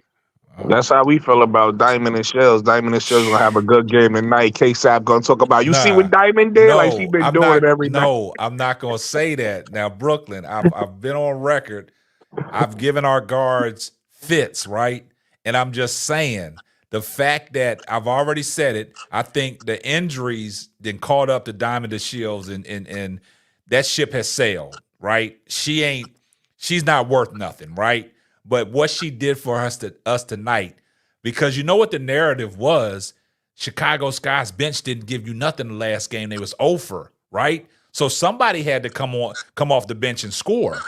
And I think she took that personal. I think she took that personal and went in the game and did some things. But guess who couldn't follow suit? That damn Dana Evans, man. You go on to Twitter with your agent and you talking all this crap and you made your agent look bad because the way you performed tonight. And you got 24 minutes out of a You know what I 40-minute think it game. is? You remember those monsters from Space Jam, right? That took the NBA The players' powers. Monstars, yeah. Yeah, I think Kennedy Carter stole Diamond to Shell's powers because it's ironic the game she don't play is when Diamond show up. Man, I know hey, enough talking about Diamond the Shields. I know she injuries then, set her back, and you gotta have 12 men on the roster, and she gotta be there. Because, all these, it seems like Chicago's organization and as an ownership, there's too many good players that have been released from teams, and we don't go out and get them. Well, here's the good news: Man, Diamond I'm and telling you. Dana ain't signed that shit. Oh, nah, they won't be back. And Yeah. and look, And if I ain't mean to cut you off, Tony, but if her no, agent keep it up, shit, Dana Evans might not even be in the league. you ain't lying. The funny thing about Dana Evans, and I keep saying this in the That's true. comments, Dana Evans, she's a shooting guard in a point guard's body. So she would fit on certain teams where she don't have to handle the ball. So if you take a look at like the Connecticut Sun where you got Alyssa Thomas, or you take a look at the Mercury where Diana Taurasi can handle the ball, any team that the wings where Rika have the ball in her hand a lot, any team where she don't have to handle the ball, where she can just catch and shoot, she not a bad player. It's when you put the ball in her hand and she got to make decisions. That's when you start to see the flaws in her game. Do you But think if she just come out, expectations are too big for her right now? nah, I don't think it's that. I just think it's role because even for us, whenever she come out for us and just decide to score, she plays well. It's when she try to get us in the offense, she throw the ball away, or she just do some dumb shit. Like, but when she just come out aggressive to want to score, she plays well. So she just need to be on a team where she don't have no ball handling responsibilities. Her job is to come out, hit threes, shoot the floater, score, and play defense. If she could do that, she'll be all right. So she need to go to a team that has a Man, dominant ball handler that she could play next to. old dude say Dana's not a point guard, man. Man, she not a shooting guard. She suck. Nah, she could shoot. She could shoot the Man, she three. suck, man. I used Yeah, to she watch She her. definitely. got to She used I to mean, decide. I'm hoop with Either you. though. She way, been I playing don't get me bad this wrong. year, but her pros, what she does well She is is she shoot the three terrible. well and she can shoot the floater. Man, them So Atlanta that's Dream pretty She will much can't not it. die pass that tonight. good either. Them Atlanta Dream will not go away, man. Seattle had that game by 6, man. They done came back and tied it up 77-77, Yeah, I man. saw that. I'm disappointed. I want Atlanta to. I need Atlanta to. Actually, no, I need Atlanta to win. Man, they I showed forgot. My fault. I'm happy. I forgot. I'm they happy. need Kennedy Carter back healthy to the mug, boy. Yo, But tonight we didn't for, need Kennedy Carter tonight, man. We for had that me, game won, man. let me make my man Sap upset real quick. For me, a great night is Chicago losing, is Indiana winning because tonight was the first night I was an Indiana fan because they was playing Connecticut. We need Connecticut to lose so we get a better pick. So I need Indiana to beat Connecticut. I'm happy about that. We lost, and now I need Atlanta to win to give us a better pick. So that in April, we the big winners. Man, Okay. that's a long way away, man. That is a long That's way my away. playoff. My playoffs in April. Yeah, Y'all gonna that's be happy, yo. We come away with the draft we supposed to watch. Yeah, I'm gonna just watch y'all next year. I'm gonna be like, Yeah. told you so. man, Atlanta Dream up, man. Come on, man. Seattle, man. Y'all playing at home, man. Close the deal, Atlanta. Close the deal. Y'all Man, playing at home. your girl getting better and better, man. Camilla. She getting better, boy. Yeah, she getting better, man. Yeah. I just needed to damn, this You game need over, better man. players around her though. Minute Yeah, 40 she seconds left, do. She needs that. 81-77, man. She Oh needs that my bad, goodness, boy. man. I thought she couldn't even I'm play a realist, man. I've been watching basketball with for a Reese long on the time, same so I know court. exactly what we need, man. We needed Mabry gone. She gone. We don't need to sign Dana. Get her the fuck up out of here. We need to let Yeah. Diamond go ahead and retire. So, sorry, Diamond. You know what I mean? And That we need boy to bring in some. We need to bring in some youth. keep Lindsay Allen. Yeah, I mean, Yeah, I you won't be can mad if Keep she yeah. stay Kennedy or she Carter. go. Yeah. I wouldn't be She mad if Lindsay stay or go. Michaela, keep her. No. Michaela gotta go. She Michaela on your inconsistent. What wide you said? day. What's the word? Inconsistent. Yeah, She inconsistent, gotta man. go. She gave you good input tonight. She was I'm not probably listen. I'm not the guy that's just gonna love you because you a part now. You gotta produce. Michaela, she been producing the last 2-3 games. I give her that, but she just too inconsistent for me. Like I need Damn. somebody that's gonna produce every night. Yeah. man. Hey, So you basically said she holding up a spot. Yeah, she gotta go. hey man, these Indiana Fever and these Caitlin Clark fans gonna go crazy tonight, man. Once if Atlanta win tonight, boy, you're gonna see all kinds of videos. Oh, Angel Reese Oh, cost I'm them gonna to be be out of the celebrating with playoffs, them. man. I'm Man, gonna they be just celebrating with man, they them. just Go ahead and jealous of fall out Angel go Reese, to the man. playoffs next year. Yeah, we don't need the playoffs this year. We need it next year. They don't realize Angel Let Reese don't have a Let team, man. Caitlyn have her glory. Listen, the Caitlyn Clark fans, they want her to win Rookie of the Year. They want her to let her have her glory. We trying to win championships. We not trying to win Rookies of the Year. Yeah, they keep talking about that Rookie of the Year shit, boy. Yeah, we trying to win Boy, I get championships tired over of here. hearing that shit, man. I Rookie of the agree Year. with it. Caitlin Hey, Clark deserved it. Cause look, I'm Angel gonna give y'all. sucked. Listen, I don't know if y'all care about this, but I'm gonna give y'all another silver lining. I'm sorry, Paris. Cover your ears, bro. The Fever. This is it. They not getting much better. This is their team. Chicago ain't even close to the team that they gonna have. And look at where we at. yeah, we gotta visit that when That down the road, is man. That's correct. That's correct. But the thing about that right there, my response to that is this: our team is young, so we're Yeah, built they're gonna get better to be internally, able of to course. last. And We y'all gonna already know be we're able to gonna get bump better. heads. Not to cut you off, Paris, y'all also gonna be able to get better in free agency because the next two free agencies, the whole league available. So y'all be able to get better that way too. Heck That's yeah. gonna be the biggest domino shuffle we ever seen in Yeah, basketball history. the Period. whole league That's the about to biggest change. thing. Yo, that's the biggest thing I'm excited about. It ain't about how far the fever go. I'm excited for basketball, period. The rivalry brought me here. Y'all was paying attention to only Angel Reese and Caitlin Clark, but now I'm paying attention to other players like Rickea Jackson, Cardosa. You know what I'm saying? Stuff like even Paris, other let me ask you a question, Paris. Let me ask you talk a to me. question. Did you see the game last night, man, with Dallas and the Aces, man? I watched like the about half of the fourth quarter. I just wanted to see what they because I had heard it was a close game, so I wanted to go see who was going off and who rose to the moment in clutch time. Man, you should what shit? What's a Nike Omawale? Enrique, Enrique. yeah, Enrique. Man, Enrique is a she's a monster. I was straight trying to up tell. hooper, man. Yo, Like, K-Stat, I was trying to tell. Remember the same guy you talked about that was saying that in the other chat that was saying that the fever better than the sky. I mean the sky better than the fever, whatever, whatever. I uh-huh. was trying to tell him because he was like, "Yo, I think the two best guards of the league is Kennedy Carter and Kelsey Mitchell." I said, "There's a girl named Enrique that exists." That's what I'm saying, man. And the crazy thing about it is, she had 20, but also last night, that girl, Sabelli, man, she had 28. And then Sabali, yes, Satu Sabali, yeah. Sabali, yeah. And Satu Sabali, she had Sabali. Yeah, 28, and then and Howard had Satu a problem. 24. But if you look at it, man, Asia Wilson was giving them the business. She the only offense they had. She had 42 last night. She was the only 42. one. She was the only one doing something. But when it came Yeah, down, when Aces they got need to them figure big something out. buckets, man, Enrique Umbawale, Yeah, now Dallas she the should be better female. than what they are, man. Enrique, the female Kyrie Irving, bro. They should be better than what they She's a are. monster, boy. They should be Man, better than what they are. Enrique she's play so like good. Kyrie. She's so good. Caitlin Clark don't want to be on the floor near her, man, because she don't want to get embarrassed, bro. That's why she sat on But the her crazy butt. thing, that's the way the game started She tonight, don't want man. I no thought part of her. Dejanay Carter, man, she was playing with a little chip on her shoulder, man, and Yeah, this was a too good much win Kelsey for Mitchell.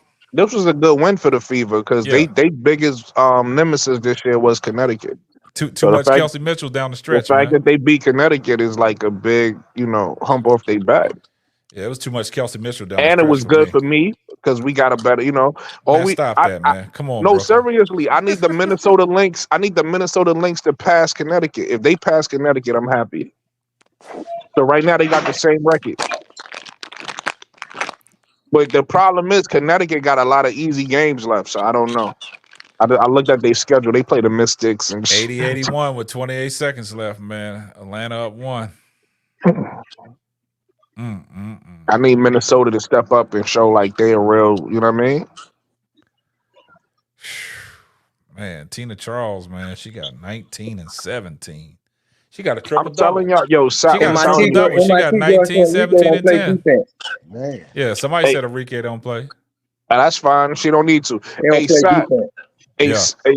hey, Sat, I'm trying to tell you, bro. I know this year you focused on this year, but you need to be more focused on next year, bro. That's the real year.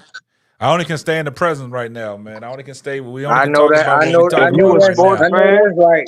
if you a I know sports that's fan, you right. can't only stay in the present. You got to think for the future. Nah, I'm gonna stay right here as we talking about it, man. We'll cross that bridge when we get to it, man. But this last Yeah. of this game right here, old girl lost the ball, man. They called timeout, man. Come on, Storm. You You a got coach. You a that's coach. right. That's right. Hey, we got the Storm got the lead, baby. Hey, Sab, you used to coach. Yeah, I still coach. Okay, that's why. Hey, That's okay. I June get it. Lloyd. Hey, she I just hit get it. that three. Coach is June always Lloyd. trying to win every game. I feel you. Yeah, I still coach, man. Hey, June Lloyd just popped that three. I'm more of a. My mindset is more of a GM than a coach. Nah, man, I still coach, man. I got the mindset. I'm trying to You win got every the time I'm mindset out of a there, coach. man. I ain't mad at you. I stay in the presence, man. Yeah, I stay in the presence, man. I be telling my guys, man, look, man, we going out there. That's what you want from your coach. Yeah. You want them to try to win every game, but you want your GM to say, "Hey, this what we doing for the future."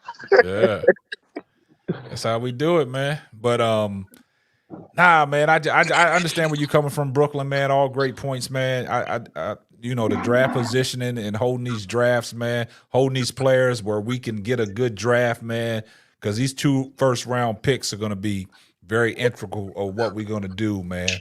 And then we just go from there, man. But The good thing about these first round picks, though, is we got so many options because oh even if yeah, I'm rooting for Olivia Miles, but even if we miss out on her, there's other options out there. but you know Now what? I don't You feel know, like there's other options that's good, but there's other options out there.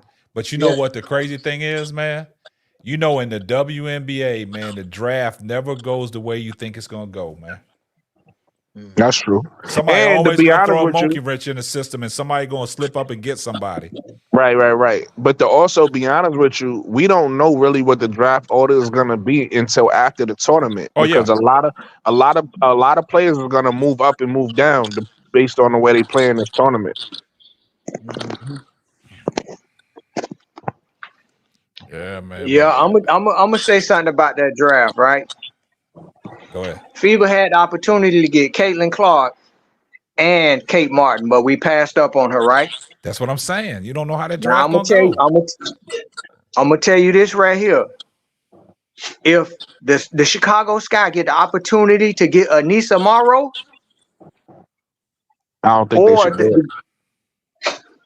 they either need to get whoever's the best point guard, or Anissa Morrow, being that she was a former teammate of Reese, that'll automatically add instant offensive chemistry to that team just to keep them alive. You know what I'm saying? But That's just my little So theory. Paris, I'm gonna actually make your point even stronger, and then I'm gonna tell you why I disagree with it though. So you're right. Angel Reese and Anissa Merrill used to play in LSU together, and then even on top of that, which I probably don't know, is Anissa Merrill's from Chicago, so that's hometown for her.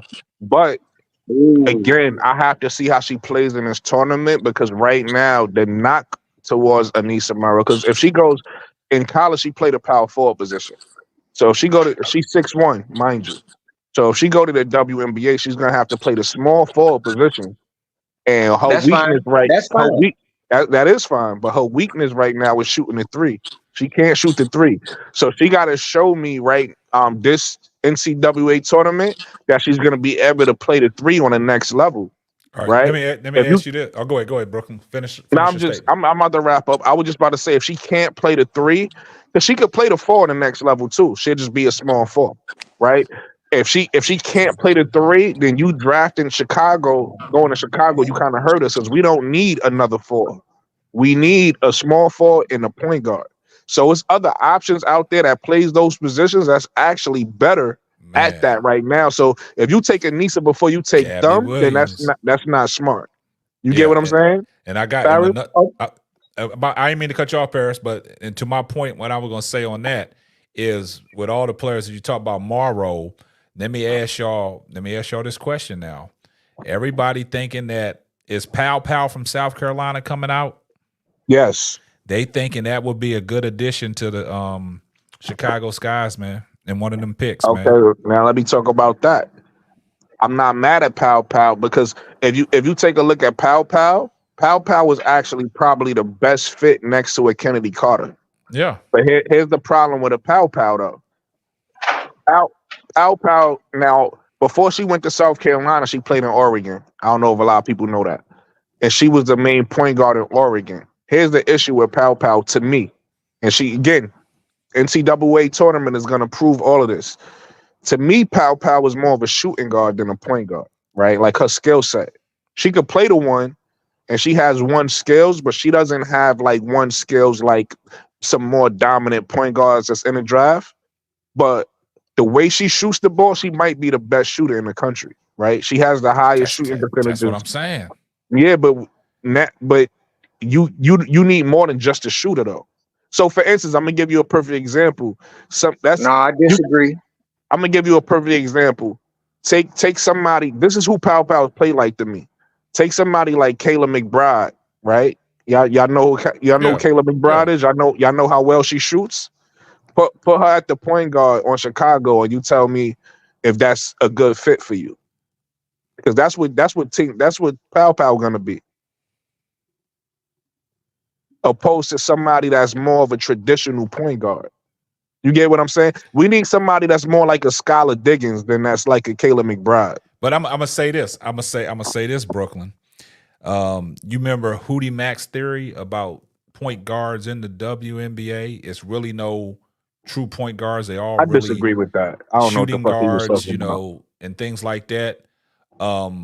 My thing about it is when we talking about Pow Pow, like you said at Oregon, playing the point guard. So she got point guard capability, but she can flat out shoot the ball. Now, and I don't know if Kennedy Carter is going to be with Chicago next year. I don't know what's going to happen. I don't know what's going on behind closed doors. But the thing about Kennedy Carter, she has a potential to be a good guard. But right now, I think from what the team needs from her, she's not point guard. Kennedy Carter played point guard in college. I know, but I'm saying that's what I'm saying. But she's right now, that's what I'm saying. Right now, I don't think that's what the team is asking her to do. Come out and be the point guard.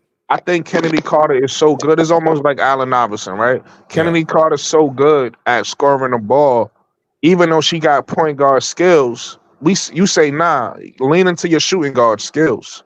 And that's what I'm saying about Pow Pow. Even though Pow Pow got point guard skills, when she go to the next level, her best position is going to be the 2. Because she's lights out from 3. Okay. And from your analogy on that, and that's where I think that if you draft somebody like a Pow Pow, and if Kennedy Carter is still going to be around, I think Kennedy Carter will see, okay, now we got consistent scoring from the outside. I can be that playmaker scorer that I can be. She can get her assist total up, right? And knowing that you have somebody alongside of you that you have cohesiveness with and y'all are clicking, I think that would work well. Put it to you Chicago. like this. I wouldn't be mad at that, but that wouldn't be my first option with the other options that's in the draft. No, I didn't say take it as the first option. No, I'm saying they can find a way to get her. No. It's gonna be difficult. Like put it to you like this though. It depends on how the GMs is thinking, and if they thinking about getting the best players for those positions, then what you saying is gonna be probably like option C, and that's only gonna be if other players get taken. Yeah, because you got to realize we got 2 first round picks. We don't have a second round pick, so our 2 first round picks just got to be 2 smart picks. It ain't like we got 2 first round picks and then we could pick her up in the second round. Like, nah, it's gonna be certain players there that's available that we could get depending on who takes who, and that's it. So like if Pow Pow is there, I'm not mad at them for taking her, but she wouldn't be the best option, is what I'm saying. I wouldn't be mad at it. She wouldn't be the worst option either. I wouldn't be mad at her. You know what? I heard. Let me ask both of y'all a question because y'all might not know this. Do y'all know who Sonia Cintron is? Somebody you've been scouting. That's why y'all saying what y'all saying. Do y'all know who? I'm pretty sure y'all know who AZ Fudd is. But watch this. Hold on, I'm gonna ask you something, Brooklyn. The name. Hold on, let me finish. You ain't even let me finish. Do y'all? You cut out, Brooklyn. We lost you. You still there, Paris? Yeah, I'm still here, brother. Yeah, we lost Brooklyn. What I was gonna say to Brooklyn, we lost him. Yeah.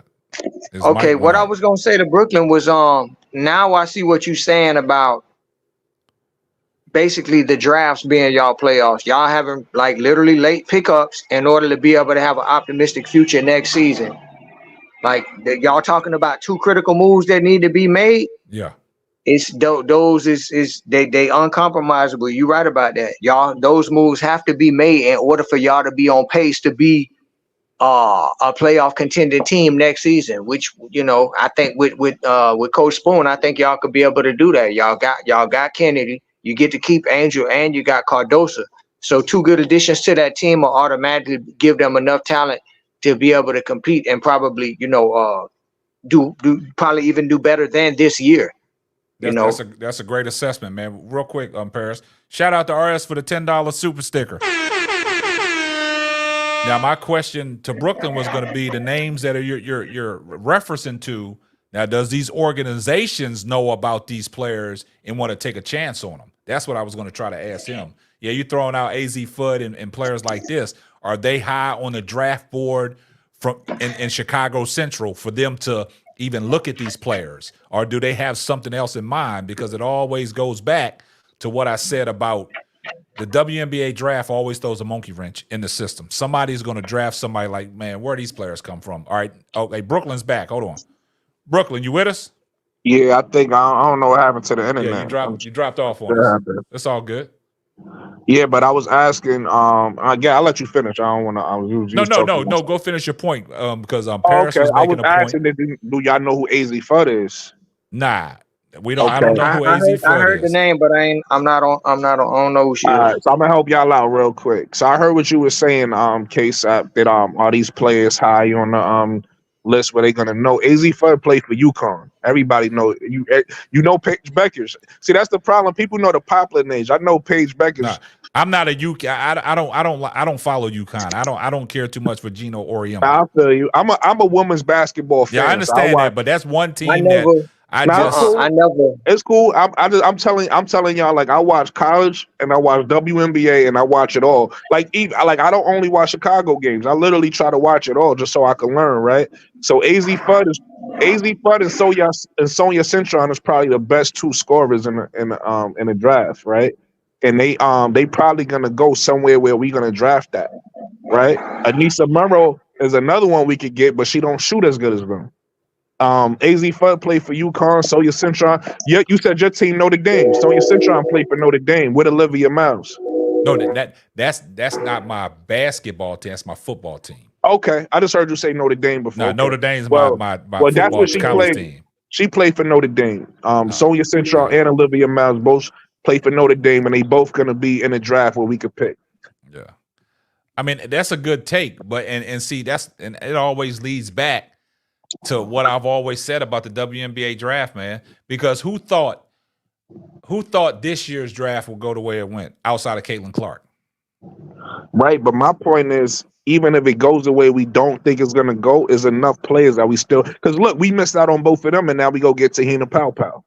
You get what I'm saying? Yeah, that's what I'm saying. I mean, that wouldn't be my first option, like you said, but it's like, it's kind of like if you're asking about Olivia Miles, she probably one of the best guards in the nation. She the best point guard in the draft. At the same time, is she gonna be highly coveted? You know what I'm saying? It depends on what she does really. this year. Let me tell you.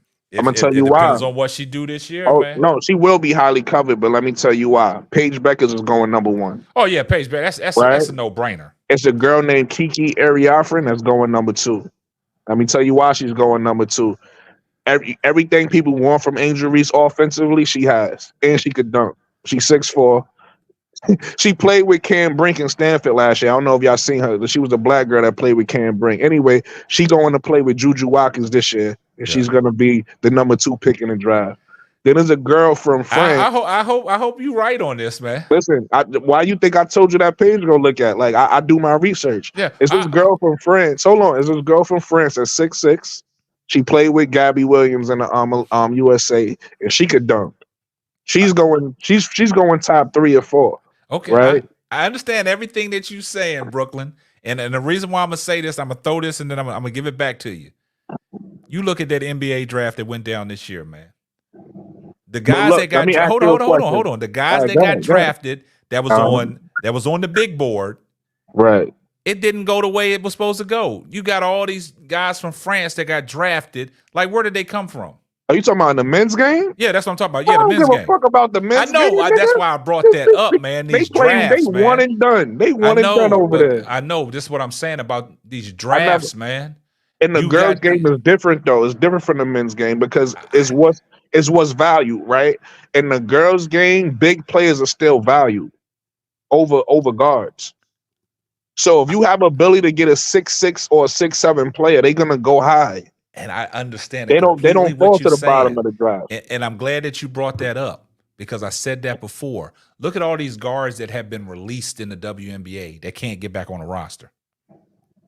Right. And then also in the WNBA, you got to realize it's not many 5'6" players either. Like these girls dominate in college, but in the pros, you got to be 5'8" or taller to stick on the roster. That's why Alexis Morris didn't stick around. Exactly. That's my point. So it's like once you understand these things, you can kind of make assessments. Soya Cintron is 6 foot. AZ Fudd is 5'11". Tahina Pow is 5'8". Sanaya Rivers is 6'1". So like when you start understanding these players and I start saying who we should get, that's why Olivia Miles is 5'10". She's a big point guard. Like from the WNBA standards. That's what I'm saying. Even college, she a big point guard. So she comes down and she's able to see over the defense and make certain passes that everybody can't make. Yeah. Now, it's some short guards that probably will make it. Georgia Amor, she's Australian guard. I forget what team she played for, but she's really good at 5'6". So she might make it in the WNBA. She might not. We'll see. But it depends how explosive she is. I don't like if she's explosive offensively, she stand a chance. Nah, she is. She's really good from three. She's her assist turnover ratio is really good. She got a high assist percentage. So she should stick. But what she gonna have to make noise as soon as she get there, being that she undersized. Exactly. If she make hella noise as soon as she get there, they gonna leave her alone. Exactly. Yeah, he dropped off on us again. Paris, you made a great point, man.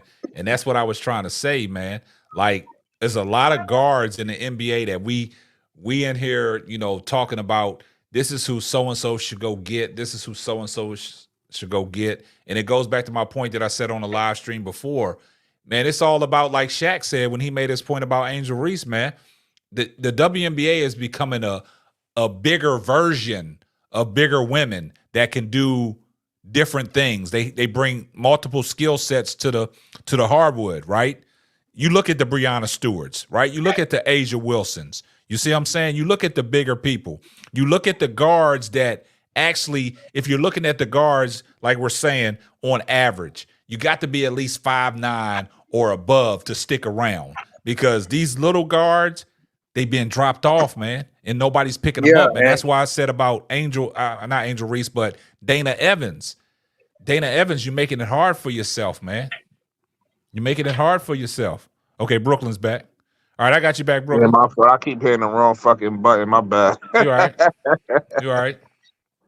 But yeah, like that when you get a chance, bro, especially since you got a page like this, you could really make some good content. If you go look at that woman, I'm gonna look it up. Yeah, because it basically breaks down all of these skill sets. Yeah. So it'll show you like who you like. You might like somebody I ain't even mentioned. You might be like, he ain't mentioned her. She gets busy. You know what I mean? Like even in 2026, everybody know the name Flage, right? Oh yeah. From LSU. But there's another girl named Tanaya Watson. I heard of Tanaya Watson. Tanaya Watson came the same year Flage did, and she getting busy in Florida. She playing in Florida. But that's what I'm saying. Is like you start to learn about these girls, and they all got their own skill set, and they nice. Like you said, they big guards though. You see what I'm saying? Like these little guards that the WNBA they have, and they dropping off these teams and getting released. It's gonna be hard for them to get back in, man. The only little guard I feel sorry for, and I feel like she should have got a chance because of what she did in college, was Deasia Fair. I think she should have got a chance to show what she could do in the WNBA. I think it's fucked up. She ain't in the WNBA. I'm glad that you said that. Now let's take a look at. And South I don't Carolina. like little guards. Let's take a look at Fuwale, right? Oh yeah, Malaysia. Oh my gosh. Let's take a look at her. She 5'8". That's what I'm saying. So I'm going to what Paris. I'm going to what Paris said. Whenever she comes into the WNBA, she got to hit it running quick. I think she's gonna be all right because she got what Kennedy Carter got as far as like the speed and the handle. Yeah, but she got to come in running quick though. Yeah, she gonna be fine.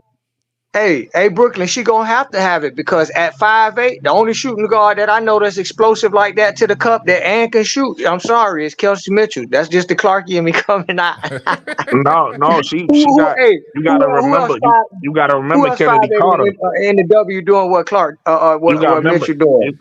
You got to remember Kennedy Nobody. Carter, bro. You got to remember Enrique. There's a few. Like, she good, Nah, bro. Enrique big, bro. Now Enrique Ricky a bigger big than girl. I them. I think seen her. Ricky like 5. I think Ricky about 5'10" or 5'10". something. Yeah, I seen she a her. She big bigger guard. than she. She a big guard.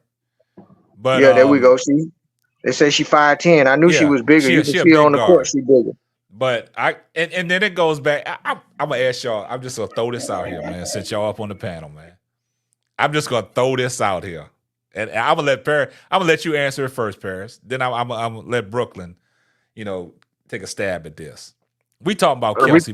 We talking Enrique about 5'8". Oh, they got a list.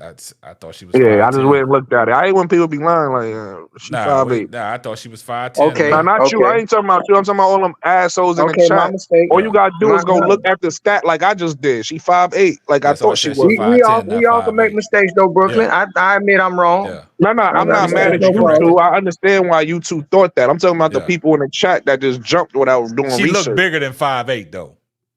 She No, played bigger but than 5'8". you gotta realize if you Yeah, go she got look at size on her. That's probably they what it show is. you all of this on a they show you all of this on the WNBA app. They show you the size of the players and all that.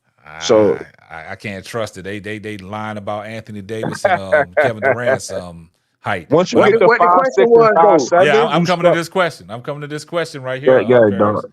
Since we talking about Kelsey Mitchell, man, and we talk about all these guards in the WNBA, and we said some great things about Kelsey Mitchell, and I know how you feel about Kelsey Mitchell. Where do you have Kelsey Mitchell? Because I don't know. She's the shooting guard. They got Caitlin Clark as the point guard, right? Am I right? Right.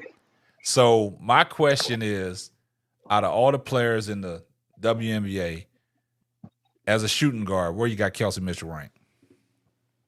As far as player value to the team, I mean, you can slice and dice it however you want it. Where you I'm got her ranked? gonna give you. I'm not gonna talk about who's the best. I'm gonna talk about it from the perspective of player value. Player value has more Weight to it. more honest and a more honest team player analysis than talking about who's the best on the team.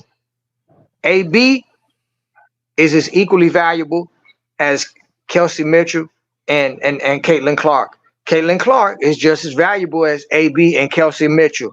Kelsey Mitchell is just as valuable as both of them. And the reason why is because AB and CC go nowhere without Kelsey Mitchell.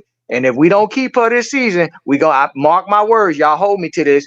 If we don't keep her we don't re-sign her, next year we're gonna have our Mabry moment.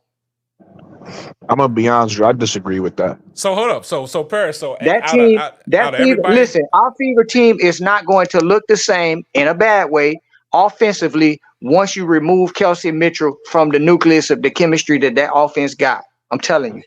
I Who know else you do it think like that. Kelsey Mitchell? She is I know you. absolute elite. Nah, I Absolute feel you. elite. She's number 3. She's number 3 in clutch moments. In the last 5 minutes of a game decided by 5 points, Kelsey shoots 54%. Who else in the league doing that? Who else could you replace her with? Don't tell me no rookie, because ain't no rookie Nah, gonna I come in feel there and you. do that. No, So I agree with you. And case up. nah. So what I want But to I'm say gonna back mine with stats. I ain't gonna just jump no, out I there. understand, but Paris, and I'm glad that I heard that from you, because now you just making my argument altogether better for Kelsey Mitchell. I'm gonna say you why I disagree. I had a lot of people on a lot of platforms saying that, and I'm not saying that you're wrong because I feel like rookies need a good 10 to 15 games to get acclimated before they can really start hitting the ground running. You got to give rookies some grace. But like I said, best case scenario, y'all keep Kelsey Mitchell because y'all already got that chemistry. I ain't gonna say worst case scenario because I don't feel like this is a worst case scenario. But I'm gonna say second option. Y'all lose Kelsey Mitchell. Some of them guards that I just said is in the draft that you ain't know about. They pretty fucking good. If you watch the NCAA tournament this year, you gonna see what I'm talking about. Let me We ain't just say trying to that. do it. I love you, bro, but we ain't trying to start all over again like the sky. It's No, not we is not starting all doing over. that. If you already got if you already got listen, let's talk basketball, right? If you already got an all-star in Caitlin Clark and you got an all-star in Aaliyah Boston, right? Alyssa Smith is better. I don't know if she's gonna stay or leave. I think she's gonna leave because I feel like she just don't fit in with that team. But she an all-star type player as well. You feel me? So y'all not starting over if y'all lose a player to free agency. Like it happens. No, That's I'm basketball. talking about the big Every three. team. I'm If talking about if the you big remember, three, bro. I think you said earlier. All right, cool. You just said earlier that Caitlin Clark is the Steve Nash, right? Was that you or somebody else who said that? No, I said that. The only problem I got with All her right, is her cool. high dribbling. When she If started you dribbling remember, low to the ground, all then right, we could call her fully a Steve Nash. hold on, bro. Let's talk basketball. If you remember the Phoenix Suns and you remember Steve Nash, they started off with who was it that left? I think Joe Johnson left, and then they ended up getting Jason Richardson. You remember that?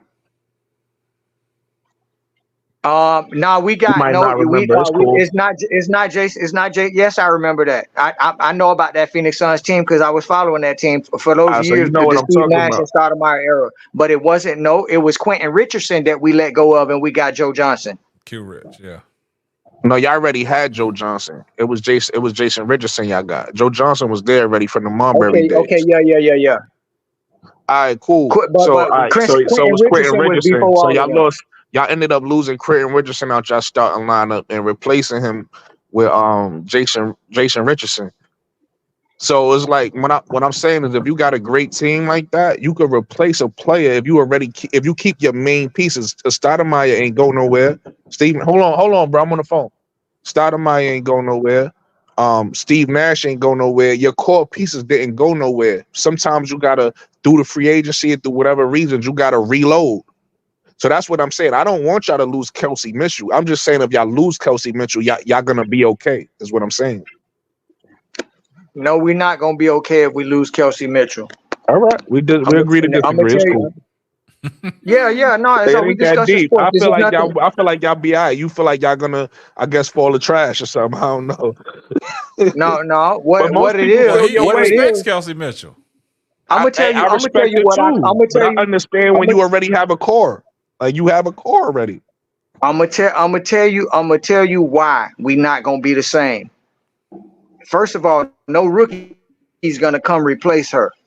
Second of Okay, all, in the if you say so. W, yes, true enough, a whole bunch of players would want to come and play for us, but will we be able to keep them if they trade Kelsey and go buy a whole bunch of role players? Or you gonna trade Kelsey and just try to put another They player not gonna that's trade better than her? Kelsey. It's up to her to re-sign. It ain't got nothing to do with trading. Well, I'm gonna just say this: Kelsey want to win. That was y'all heard that the That's interview up to her. with She Lynn might not Dunn. want to come back. Yeah, No, from the let me interview break it that down. I'm the Clarky over here. Let me break that down because I'm the one that's listening This to the don't got Lisa nothing to Bluter do. interview. Yo, I mean, nah, not but bro, this don't got nothing to do with the Clarky. This is coming from Kelsey Mitchell herself. She looked okay. disappointed. The reason why people started talking about this, I don't know if you saw the interview. People not just talking about this and talk about this. They was talking about her about the team next year, and she was talking like they'll like she be was okay. going. Yeah, She she said was they'll talking be like she okay. ain't want to be there no more. And then So she now people talked started about speculating. so That's what she talked happened, bro. so she talked Yeah, about and right. I got two reasons that one coming out of Lynn Dunn's mouth and one coming out of Kelsey's mouth. The one coming out of Lynn Dunn's mouth. See what you're doing is the same thing. You're speculating because in that interview she said at the end of the day it is business. business. In other words, I Right, want to be paid and Yeah. I right, want to win. exactly, But she was Okay, talking like she the was two talking like issues. she was going though, because you heard her exactly. when they talked Yeah, about Indiana's hosting the All-Star game, and she Yeah, said, "Oh, it's gonna be great for for them." them. yes, Yeah. we heard that. But at the end of the day, if you're Kelsey Mitchell, do you think you're gonna make an emotional decision when you're gonna get paid what you want to get paid, and you get to stay on a winning team, and you get to be with the hottest point guard in the W right now? I don't think everybody feel that way, but you saying She's the not winning gonna. team, She's they in the not middle. listening. They in the middle That of the goes. That they goes. not a winning. They in the middle of the league, bro. She could Bro, go to a better one team. more game, one more game. We finna be 500. What is you talking I about? And we got a understand little that, less than half the season left. but let's not talk emotional, like you said. Let's talk facts. You just said she's on Okay, a she So, could play. we gonna make a friendly bet. We Hold gonna on, do look, this in front of this don't everybody. got We nothing to gonna do make with betting. This got something to do with making sense. You just said she could play for a winning team when there's other teams out there better than your team. where she gonna go at? Where she gonna go at? Anywhere she wants, She she gonna a be a. free agent. That's the point of being a free. Hold on, my little brother not gonna. Um, Hold on. okay, so while he's on delay right now, let me say this. Kelsey is not going to go to another team. Kelsey likes the ball in her hand. It's no secret. She been had the ball in her hand for 6 years at the Fever. She ain't finna go somewhere else and be a role player just to be a role player when she could stay here and be a star. That goes against all above 500 basketball logic, period. And Kelsey admitted she wants to win. Now, I'm going to go back to the interview. Lynn Dunn said out of her own mouth, we have promised Kelsey we have promised Kelsey Mitchell that the direction that this team is going from here is up. She don't want to lose no more. She sees that team winning. And the thing that Kelsey Mitchell and Caitlin Clark have most in common is that they both want to win. And that's why they get along so well on the court. There's no egos involved. As much as people, even haters, try to stir that up. Oh, Kelsey and Caitlin. Nah, man. Ain't no Kelsey and Caitlin. Hold on. Ain't nobody. All right, so I think you misunderstood the question. We not saying we want Kelsey to leave. Nobody said that. Nobody, like, I think you was responding to like Kate that probably be on the internet. That's not what we was talking about. No, I'm just saying I don't think that's it. That she's going anywhere. Yeah, all right, boom. You don't think she's going nowhere. That's all I'm saying.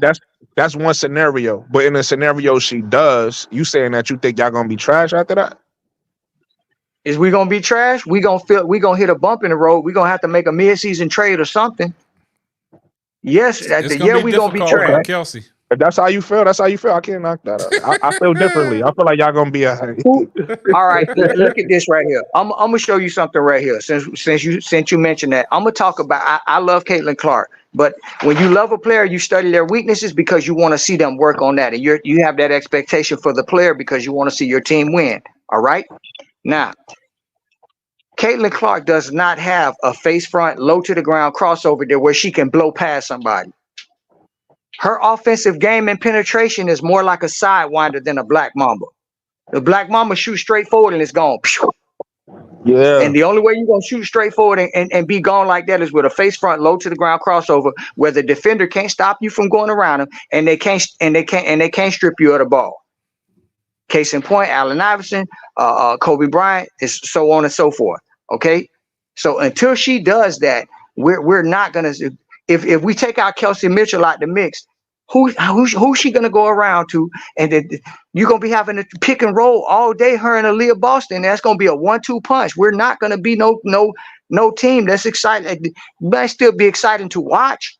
But going deep into the playoffs, you're not going nowhere with a 1-2 punch with teams stacking up and loading up and hella shooters all over the court, and some teams being defensive-minded teams. You put that into a half-court situation, how much results do you think you're really going to get out of that? Ain't nobody else over there been a consistent shooter. I wanted Lexi Hall to be doing that all season. Now we got Dantas, in fact, Bentley back. I don't want no whole bunch of tiny little role players doing everything. Give me 9 players that's actually doing what give me 8 players that's doing what they need to be doing, and that's it. You know what I'm saying? Well, Paris, boy, you wild, man. You wild. But I mean, hey, like Brooklyn said, man, hey, I feel where you're coming from, man. A lot of people took a lot from that interview. In one sense, I understand that. Chrissy sides out of her mouth saying that, but she did say it's business. But Kelsey Mitchell been in the league 6 years, and somebody said that she was getting paid top dollar. She was getting paid $200,000. Then somebody said the only teams that can really max her out is the teams that are not competing for championships. So where is she going to go if she does walk? So like you said, you don't want to make an emotional decision. You want to make a business decision. But she's been in Indiana for 6 years, and what I got from that interview, it sounds like she was giving kudos to Indiana, and it's good for them. But she said it's about, it's a business. So, I just don't want to. She has to stay with Indiana because I feel like you, Paris.